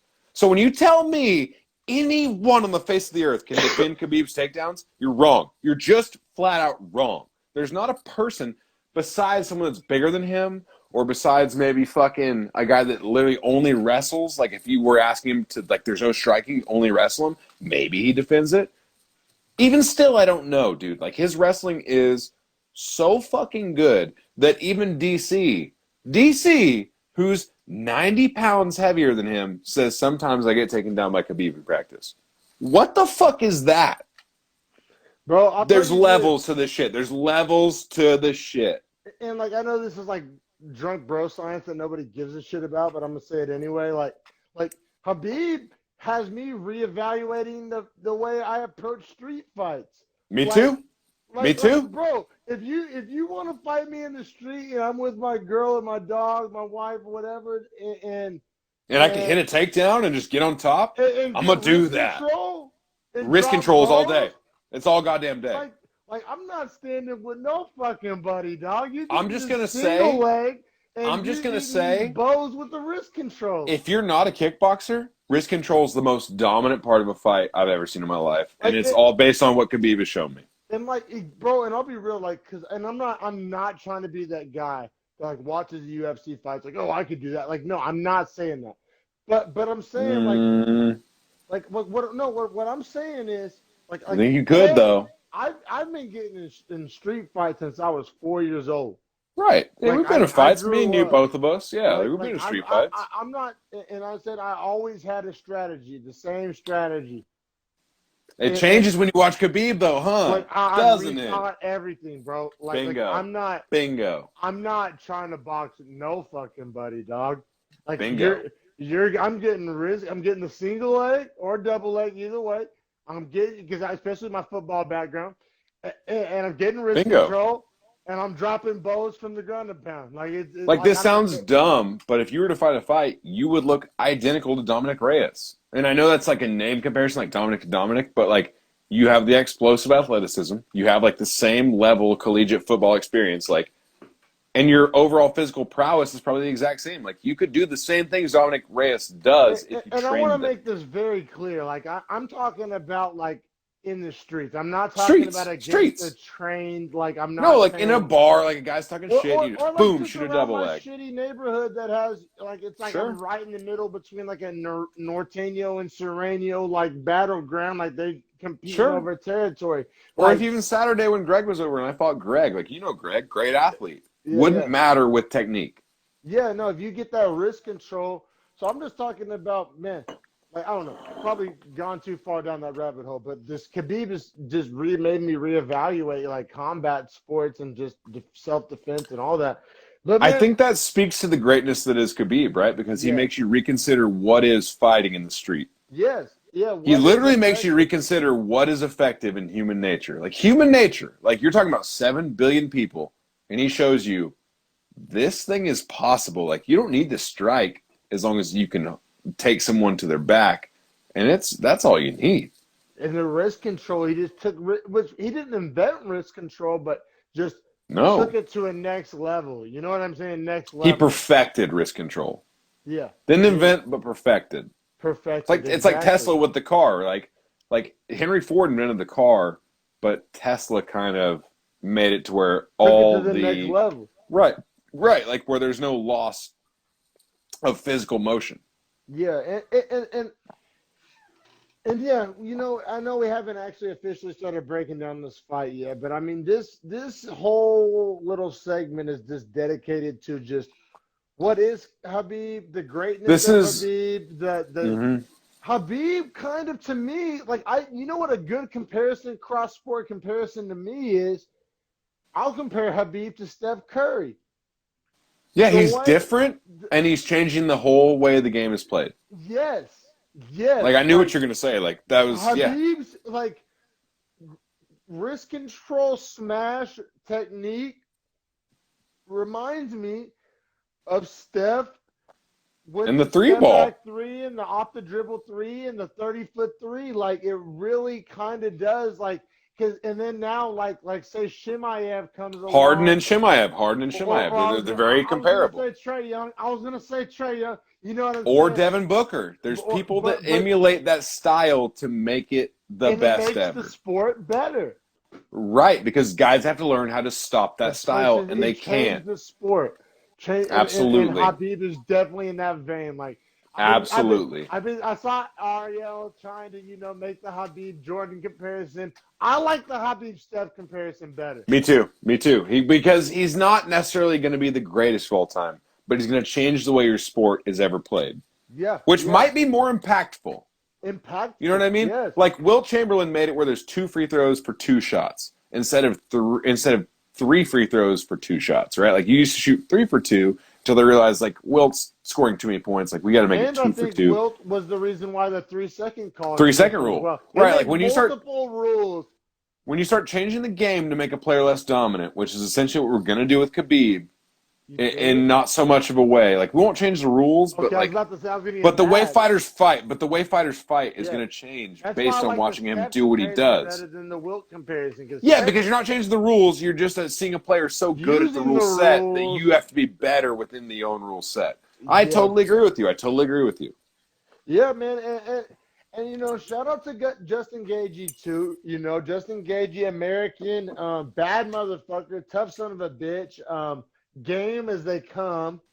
Um, just This very relatable. I mean, hard this to root against. I mean, like I'll be real, like this my fight made me brain is mad. with Habib. This fight made me mad for Gaethje. He did not fight his fight. Well, He see, didn't I'll fight his actually fight. Like I'll just be straight up. let's get into it. Let's get into round one. Yeah, let's break it down. Let's break it down because Yeah, I don't think Gaethje fought his fight, and I think he was so scared of the takedown that like he was like not himself. What'd you think? fair. What'd you see? Well, I'll counter with I think Habib intentionally, kind of like stubbornly to prove a point, kept it on Boxed the with him. feet like Yeah, I longer agree. than like probably his coaches wanted him, probably maybe you could even say longer than he should have. Like you could make the argument he could have ended that whenever he wanted to. Did you hear all that? How'd you score the? Yeah. Oh, yeah. I can hear you all the way. Don't worry. How'd you score the first? So I scored the first Hold up. to Khabib. He had the pressure. He had the takedown. He had the sub attempt. But I think that is oversimplifying it. I do think that like he stood and traded more with Gaethje than like I say, some say than he should have. I'll say that he, could have like if he wanted to just take it down and make it Right. ugly and Okay. mount from, he could have done that at any moment. Like I said, you say Gaethje didn't fight his fight, and I guess I'll give you that. But Khabib gave him every opportunity to box with him. Well, I was gonna say, and that's crazy that you end your point with that. Khabib won the first round on a pure boxing round. I scored it for Khabib. I don't know what you did, but I thought the first round was all stand up. It was Khabib with a couple takedown attempts that were not really attempts. They were more like, hey, I'm showing you like I can still do this. Just keep the striking honest. It was a bunch of bullshit back and forth, but like Khabib outlanded him, and I thought was the better, cleaner striker first, which amazed me, dude, because like Tony Ferguson got outboxed by Gaethje. Yeah, no. So I was pretty shook by that. Habib had the hands on, like I said, I think that was like a statement. Like, do you remember Zion's first breakout game when he hit a bunch of threes? Because Yes. everybody was saying that. No, like, I 100% agree with you. It was Khabib saying like, hey, I'm the greatest of all time. You guys want to give me a boxer? Give me any fucking body. I'm better. Like, that's like, how I felt. I think Habib, if he wanted to get the takedown and smash finish, Whenever he wanted it. he could have came out and did that. Like, It was whenever he wanted it. I made 100% agree with that. And maybe I'm being a talking head, and maybe I'm reading more into it, but I think it was like a clear-cut, conscious decision. Like Habib wanted to stand and bang a little bit with Gaethje just to kind of shut that talk down. I really did. Hey, bro, you talking head or whatever, I'm a talking head with you then. Because, like, from what I saw, there was never a point where Khabib was ever scared. There were plenty of points where Gaethje was very scared, where he wanted to disengage any kind of grappling. He wanted to keep his distance. Which but Khabib essentially give him credit for. Like I don't want to knock him for that. Like if you're great. Khabib, he did a great job of like slapping the arms down and like distancing. Like I thought that was actually a pro. So I don't want to spin that into like an anti-Gaethje thing. I thought that was actually something he did phenomenally well. Like obviously practice game plan for. Like I thought that was actually really effective. But then once he gained the separation, you're right. There was a fear on the engagement, which I know it's controversial for somebody who's not a fighter to say somebody, especially as high level as Gaethje, is scared. But to me, Gaethje wasn't pulling the trigger first. He was letting the fight come to him. He was scared. He was scared. I think, I think it's fair to also note that like he was justifiably scared. Yes, like that's what I'm trying to get at. Like, right. Like it's like charging into a gunfight without a gun. Like you're gonna be scared. There's a chance you pull it off, but you probably get murdered. Or even if you right? Like is that how you felt? He had the smaller gun. Like if you have a pistol, he had the 38 versus the 45, or versus the shotgun. You fucked, but maybe not. And like exactly, he was scared, but rightfully so. I think that's the distinction we needed to make because absolutely. But I don't want people to confuse that with saying like he was scared to be game. It's not like he was scared in the fight. It's not like he was scared to fight. He was never scared to fight. He was just scared of what Khabib could do in the right situation, giving Khabib his first principle fight mechanics versus his own first principle fight mechanics, right? Like he knew I can't let him touch me because the minute he touches me, he's stronger than me. Like it reminds me of like if you're back in like the early 2000s as Devin Hester's prime, right? You're the opposing team's special teams coach. Like don't let him catch the ball. Well, but I'm saying like you're scared, but like rightfully so. Like this right is the go at what he does. Like right. my own perception on that just now should show you, like, my perception as the defensive coordinator would be, don't kick the ball to him. Well, that's But the in same as you fighting, you saying. don't really have that option, though, right? That's Like, what I was going to say is, like, you don't have the choice of, like, when you sign a fight agreement. So essentially for Justin Gaethje is was saying, don't let him touch you unless it is striking, right? Like, don't let him grapple you whatsoever, which he did a great job of in the first round. Like, you would notice he'd slap both arms and, like, distance on every engage in the first round.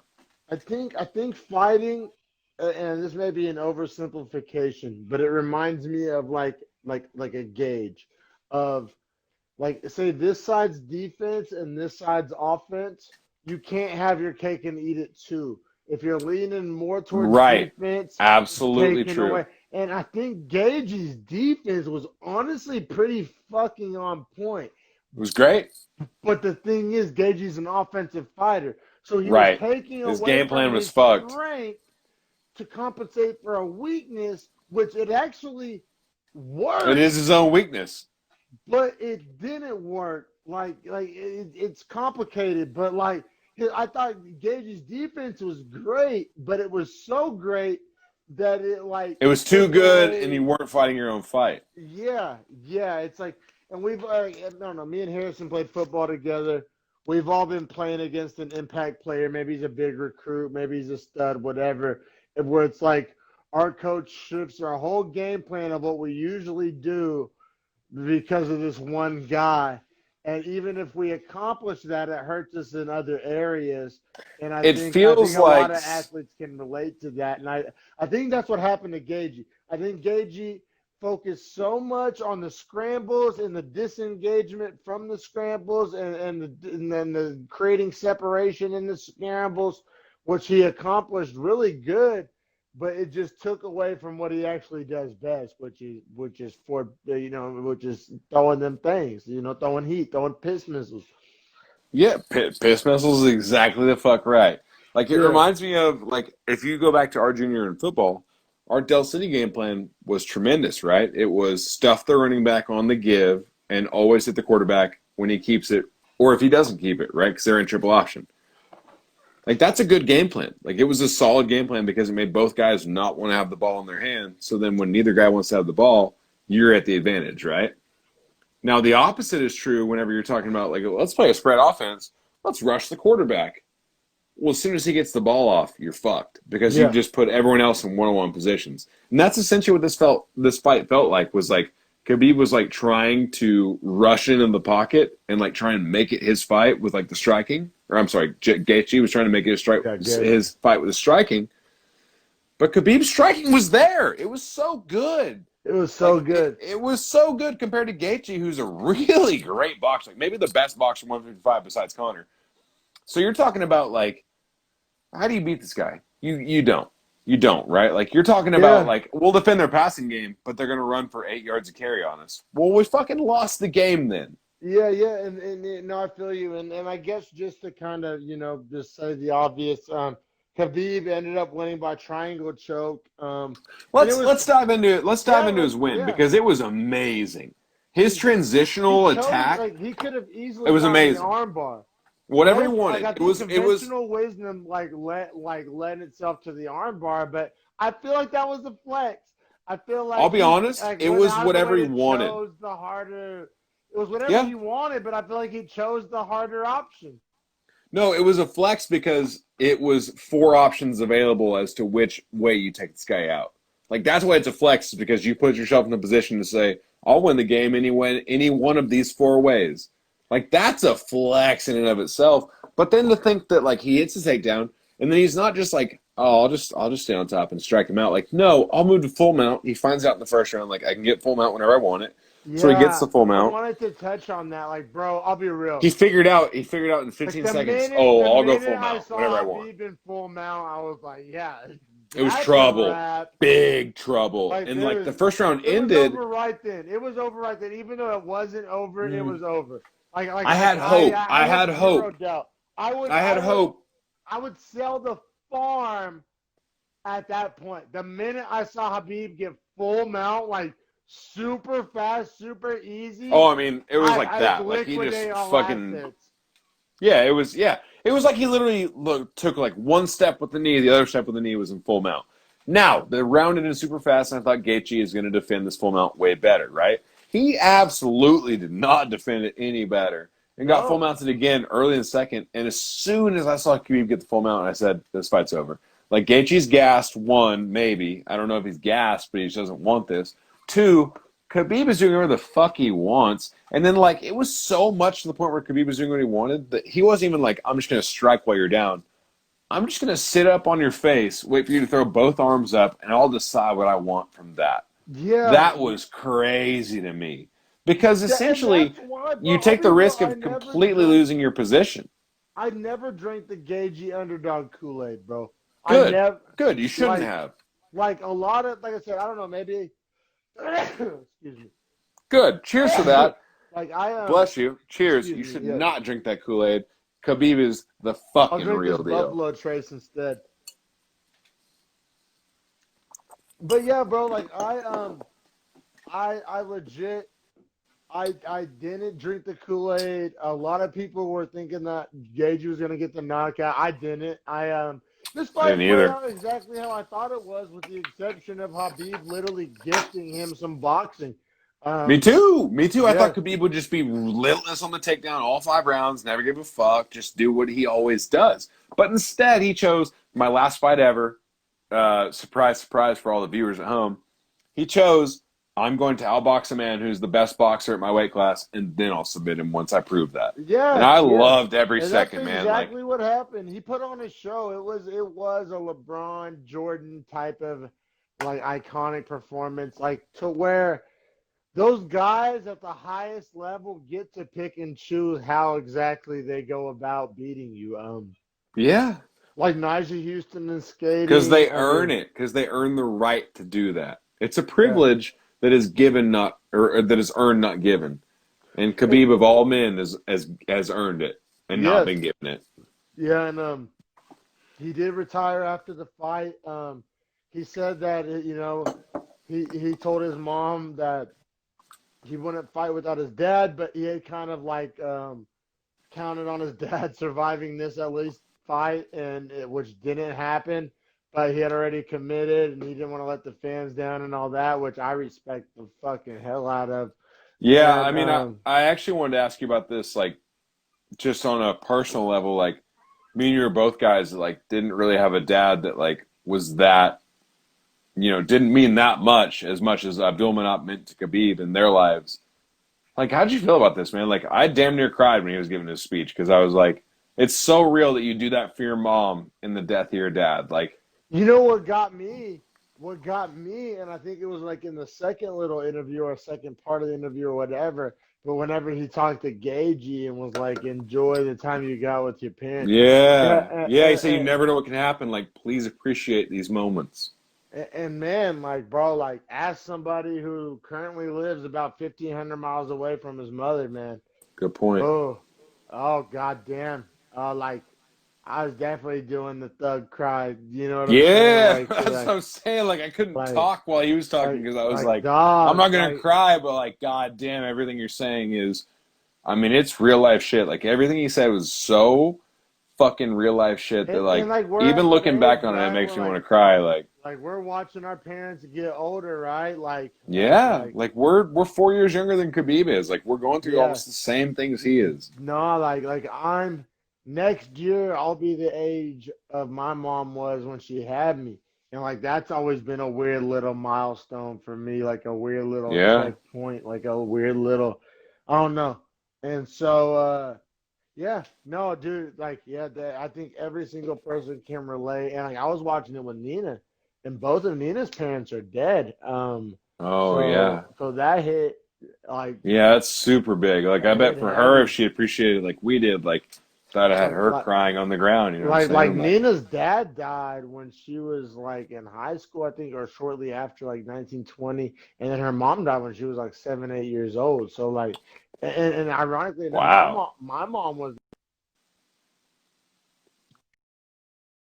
True. My mom's dad died when I think she was 18. No, when she was 13, and then my mom's mom died when she was in her early 20s.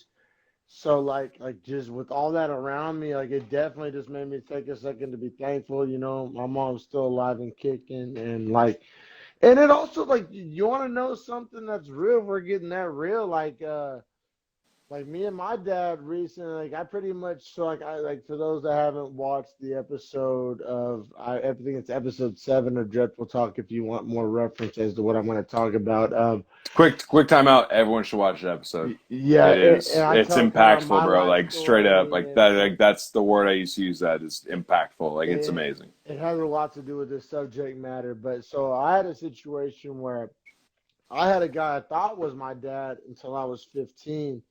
And then I have a guy who's my biological father. And over the course, like me and the guy who raised me, whose name's on my birth certificate, like we don't even talk no more. And I don't know if I've been disowned or I disowned him, or I don't know exactly how to describe it. And then I'm cool with my biological dad now, but my biological dad, we just got cool when I was a grown man. And so it's like a weird dynamic. And It's like so a real both, adult story, though. You know what I mean? yeah, yeah, Like I appreciate that story. Like episode 7 was like one I really, really, really appreciated. Just so I don't know and if I ever told you that, but a great episode. yeah, yeah, and and so like you bet your ass when Habib started talking about his dad, how could I not how could I not think about how damn if the man I grew up calling dad died right now, we're not even on talking terms, like how would I feel? Like how so you bet your ass, man, no matter who you are and no matter what your relationship is with your father, watching Habib, talk about his father and how it impacted him. I mean, it just makes you evaluate, right? Like just like Well, if you want like a real anecdotal story, like for instance, Kenneth's hammered next to me watching these fights, right? Like he's more drunk than I am for sure. And now I'm feeling some type of way about speaking Khabib's of, speech.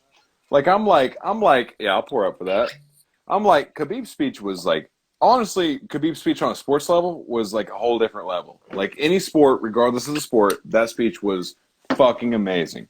But then you take into account the fact that like it directly deals with their father, right? Well, like I grew up without my dad from when I was 5 to however old I am now, right? 27. So like now I know him. He's there for me, but it's not like he lived with me. So different dynamic, right? And for you, altogether different dynamic. And for yeah, Kenneth, the same dynamic is present as you. That he doesn't know his dad to this day. And so like to see Kenneth break down and start like crying essentially when he's watching Khabib say these statements is like, it shows the impact of like how meaningful it is to have a man that you follow in your life and that you guide your footsteps behind this man because you believe that is the right way to live a life. yeah, man, and like I mean, it just Like on a real note, shout out to Khabib because like that shit was like on an emotional level, it was a 10 out of 10. Like I yeah, felt for him. Like I feel his pain. and for guys like us who grew up without the ideal dad situation, like this is what I don't understand. This is the thing I'll never understand. And then I'll call these motherfuckers the ultimate cowards. Like if you grew up with a sketchy dad situation and then you go on to continue the cycle and be a sketchy dad yourself, fuck you. Like if you're one of Right. those Yeah. Because motherfuckers, like you never learned. You never took into yeah, account what was wrong with why yeah, you man, grew up. and I don't know, it sounds corny, and sometimes the football should be corny in the moment, and then later in life you learn there's like a bigger meaning. And and when I played at OBU, we were the Bison, Yeah. and apparently the Bison, like, and this is like a real like kind of folklore like slash actual I guess biology or whatever, like when there's a storm back whenever bison roam the plains, and there was a storm coming. The herds of bison, for those that don't know, would be a million deep, like Oh, legendary herds, like millions, millions. Yeah. millions deep, like cover whole counties, Like whole you'd see a states. field of brown because that was all bison. It wasn't And, grass, it was bison. You and know what when I'm a saying? storm was coming, the whole herd actually went into the storm because they were Mm-hmm. smart enough to know that the storm was moving one way. What If they went was through it, passing them. Right. it doubles the speed at which they get over the storm. So they call it pace Absolutely. the storm. And that was like Yep. our little mantra at OBU was faced a storm. And I fuck with motherfuckers, that. I never knew that, but I fuck with that but you on got the OBU tip. Like I knew that was a real bison tip.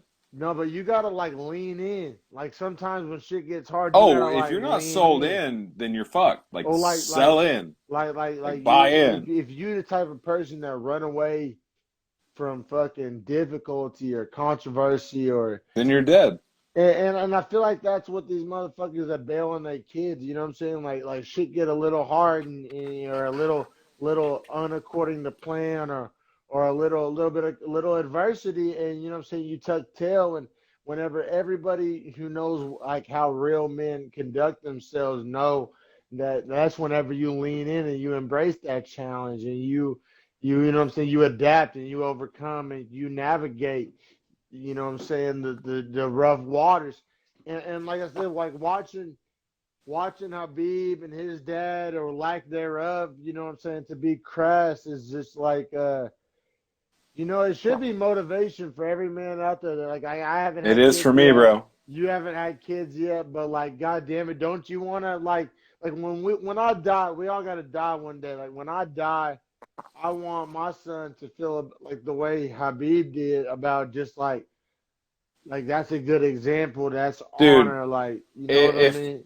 if I could be my son's idol as a father, what is a better goal in life than to lead your Especially son on the like path Habib. of like success and triumph? Like Habib's essentially worth $100 million after that Right, fight. like and So his dad like, led him it, to that. So it's and like his dad, if you ask Habib, he would like rather be his dad. Like he that money don't mean dick to him. And the like money is nothing. It's all about the honor in honoring his father's legacy and being a better man than even his father was, which is hard. Like Abdulmanap was a good dude. So yeah, like for Khabib, the precedent is set forth that like I need to lead more men. I need to be a better example. Well, if we could yeah. all do that with all of our own fathers, like it would be a precedent. It would be a standard. And Habib, what a great like. Also, just like on a global political tip, like Habib's a man who came from Russia. He's managed to kind of like balance, not only juggle two balls but three balls. Like so like from what I understand, Dagestan, like there's some Dagestanis that don't really claim Russia, like kind of like separatist Absolutely. type shit. And then, Absolutely. but they're technically a part of the nation of Russia. And then also Habib's lived like a good chunk of his life now in California. And Right. so there's this like I would say dichotomy. I guess it's trichotomy. I guess maybe fucking I'm stupid. I don't know if That those is a are word. real No, words. that's a word. That's a But word. but of how have, what a fucking beautiful like balance of like he honors Dagestan with the traditional hat. Like he literally is the reason The why people Kakapka even know or Kapopka. Dagestan exists. Like even like I'm pretty goddamn good at geography compared to your average Joe. He's the reason why I know Dagestan exists. And Or then Belize or Georgia or any of those countries right next to but him. he's still super cool. Like I mean, say what you will about Putin. Like Putin called him after the fight. Like he manages to juggle that balance between Dagestan and Russia and just kind of being a uniting force there.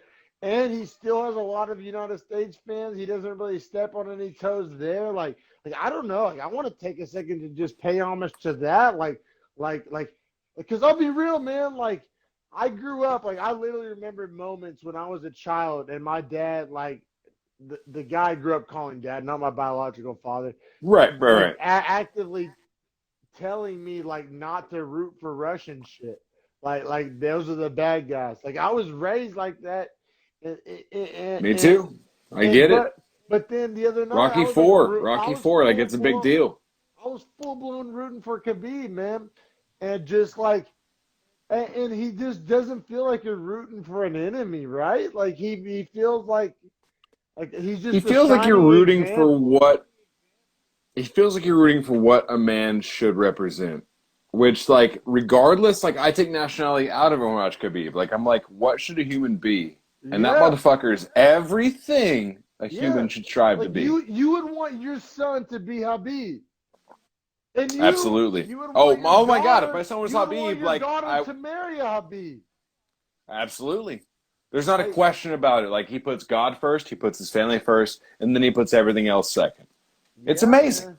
It's amazing. Like, it's amazing, man. Like, to Just think that MMA is second and his family and God is first. So MMA is technically third, and he's the best like it's mixed martial arts powerful, man. practitioner. Yeah, hell yeah, it I'm not is. no actor, man. Like this emotion is real right now. Like he makes you feel a type of way, man. Like he makes you evaluate like how good of a son am I? How good am I of a brother am I? How good of a friend am I? How hard am I working? How good of a believer am I if I'm a religious person, right? Like, his belief in God is so strong that, like, it might make me question my own belief in God. Yeah, man. And they're, in fact, reinforce it. Yeah, man. It's amazing. Like, It's everything he amazing. does is in a positive manner. It's It's amazing. amazing. Like, It, I think that we often talk about not appreciating athletes in their time before they retire. And, like, this is his retirement fight, apparently. And I don't believe that he'll ever fight again because he made a no. promise to his mother, Yeah. which in the He don't context of what play we're talking games. about, He right? ain't a game hype He's media he's plays. a real No. motherfucker through and No, through. he's fucking straight down the middle as they come. Yeah, Yeah. man, he's So when done. he He's says he's done. done, he's done. Exactly. Weighing the amount of Exactly. money he's made, like he's made a lot of money. People don't credit that. I mean, he's But regardless, if he made the promise to his mom, that was it. Regardless yeah, of the money. Like, I know he's yeah, made enough money, but that was his word is his word, and he holds that over money, which is, I think, what me and you appreciate so much, because in American culture, money rules everything. But in yeah. Dagestani Caucasus culture, your personality is everything. Yeah, man, it's almost like their culture is everything we want to get back to, right? Like I know Yeah, me, I mean, I've been spending no, I agree with you. 1 week a month up in Tahoe, like trying to get closer to nature. Like, And coronavirus made me appreciate what Khabib appreciates, yeah, which man, is like that those people that are close to you, you'll always have or you'll never have because you chose to not have them. and like that just shows you all the other bullshit's just a joke, Yeah, just it's all pointless. superfluous. Like be there for your family, be there, like be about what you say about it, because that's the thing about Habib, like it's the definition of like actions speak louder than words, because he's a man of few Absolutely. words, but Absolutely. like because that's what kind of bothers me, like people try to like kind of cast Kawhi in that same light, and it's like, yeah, just because you're a Mm, man of few words doesn't mean your actions is compensating for that. But right. like a guy like Habib is just like It's like Habib versus Connor. Like, Connor stands for all the wrong things that you love to watch, and Habib stands for all the right things that you know will prevail. And so when that yeah. story plays out that Habib wins, you're like, right is right and wrong is wrong. Yeah, man, and that's coming from a Connor fan, and I still Me appreciate too. yeah. That's my favorite fighter of all time. But All time. Habib painted the picture so black and white that it just What he for like represents is so beautiful and so pure that I can't disrespect it in it, any way, shape, or in form. any And I way. think Connor realized that too, which is Yeah, important to he note. did. He did. Like I think he changed Connor's life, like quite He literally. did. He literally changed the way Conor McGregor acts as a person, and that's so Bro, much more important than anything else you ever talked about. like bro, like the dead ass, like 100%. Like you can call it conjecture, whatever. Without the It's not. Habib It's loss, not. That's true. Without the Habib loss, Connor never even takes this Cowboy Cerrone fight. Never. He never appreciates the spirit of martial Or arts. He never approaches the appreciates his own Poirier fight. father. Or approaches the Poirier Dude, fight this way. Like Habib not literally even that. humbled His Connor like his in a whole like worldview perceptive type shit. All right, well, check this out. I think this fight humbled him more than all the rest did, even though they didn't fight personally. I think him seeing Habib lose his dad and say, I'll never fight without my dad again, was a huge thing for Conor McGregor, because Conor McGregor, in his like post-fight tweet, said not one word to Khabib. He said, congratulations on a great career. Also, You're amazing. I'll be real, man. I kind of want to take a second. I don't even know what the time situation looks like. I want to take a second to kind of like wag my finger at John Jones. John Jones Yeah. is completely like waging like an anti-Khabib like pound for pound Twitter Yeah, campaign. what the fuck, man? I was That following shit all his is tweets last night. weak face. Yeah. That's just the wackest I attempt he could wanted to ever have in cast his my life. vote. I wanted to let that be known on air that like I what actually, like super I'm a funny John is, Jones fan, but what he's doing right now is wrong. Khabib had yeah, no negative test, no arrest. Like, don't be a goddamn idiot. Don't be super like, funny you oh, say that. why is he ranked above me? Like, nigga, you know why. Yeah, You you know get why. why. He's a better person. Like, he's a better fighter at his own weight class. Like, Like that. fuck you, John Jones. Like, No, hey, I'm like with I'm a you show. 100%. No, dog. I never like, bro. If you had asked me 2 years ago, if I'd be taking Habib's side over John Jones' John side, I Jones all might have day. like 2 years punched you ago, myself. I'm JJ all day. Yeah, absolutely. But like right now, like John's out of line. Like, bro, like that's some denial shit. Like, bro, you gotta acknowledge the fact that you're a scumbag. Because I know guys that are scumbags, but they're like, yeah, I'm a fucking scumbag. And you're like, all right, like get in where you fit in. But John's That's like like trying to, Dillashaw. Dillashaw didn't try to like hate on the positive test. He was like, "Yeah, I did that. I was super tired. Like, all right, sorry, I'll serve my 2 years and we'll get back at it." That's right. one thing. But when John's out here saying like, "Man, y'all When want to John say said he like had he's the 15 best pound for titles pound ever," opposed like, to, nah, uh, man, fuck John. Fuck John. John's whole premise was that like it's a pound for pound title. I obviously can beat more people at any weight, like whatever, blah blah blah. Respect Khabib. Hey, John, shut the fuck up, man. You ain't got to say a goddamn word, man. Why don't you just let Khabib retire in peace? Why don't you just let a guy that you could never fight, that could never fight you, retire in motherfucking yeah, peace, man? no, Why has that got to be a it, conversation? Like that it's, was it's, that made me heated, bro. Like I was more a fan of Khabib and less a fan of John because of all the banter no, me after. too, bro. And Because I never thought I would say that. Like I've it, been a it, John it made me fan since I salty. was It made like me in middle salty. school. It made me Legit, salty I've as been a fuck. John Jones fan since I was in middle school. Like I Same, think like, same, and same. I was Since just seventh like, grade. fuck you. What are you talking about? Like, I Yeah, think, like let him have his time, dude. Like his dad died. He fought the one fight he's ever fought without his dad alive and looked like a goddamn machine and said, I promised my mom, even though I look like a machine, that I won't do this without him here. What's yeah. more respectable? Like, god damn it.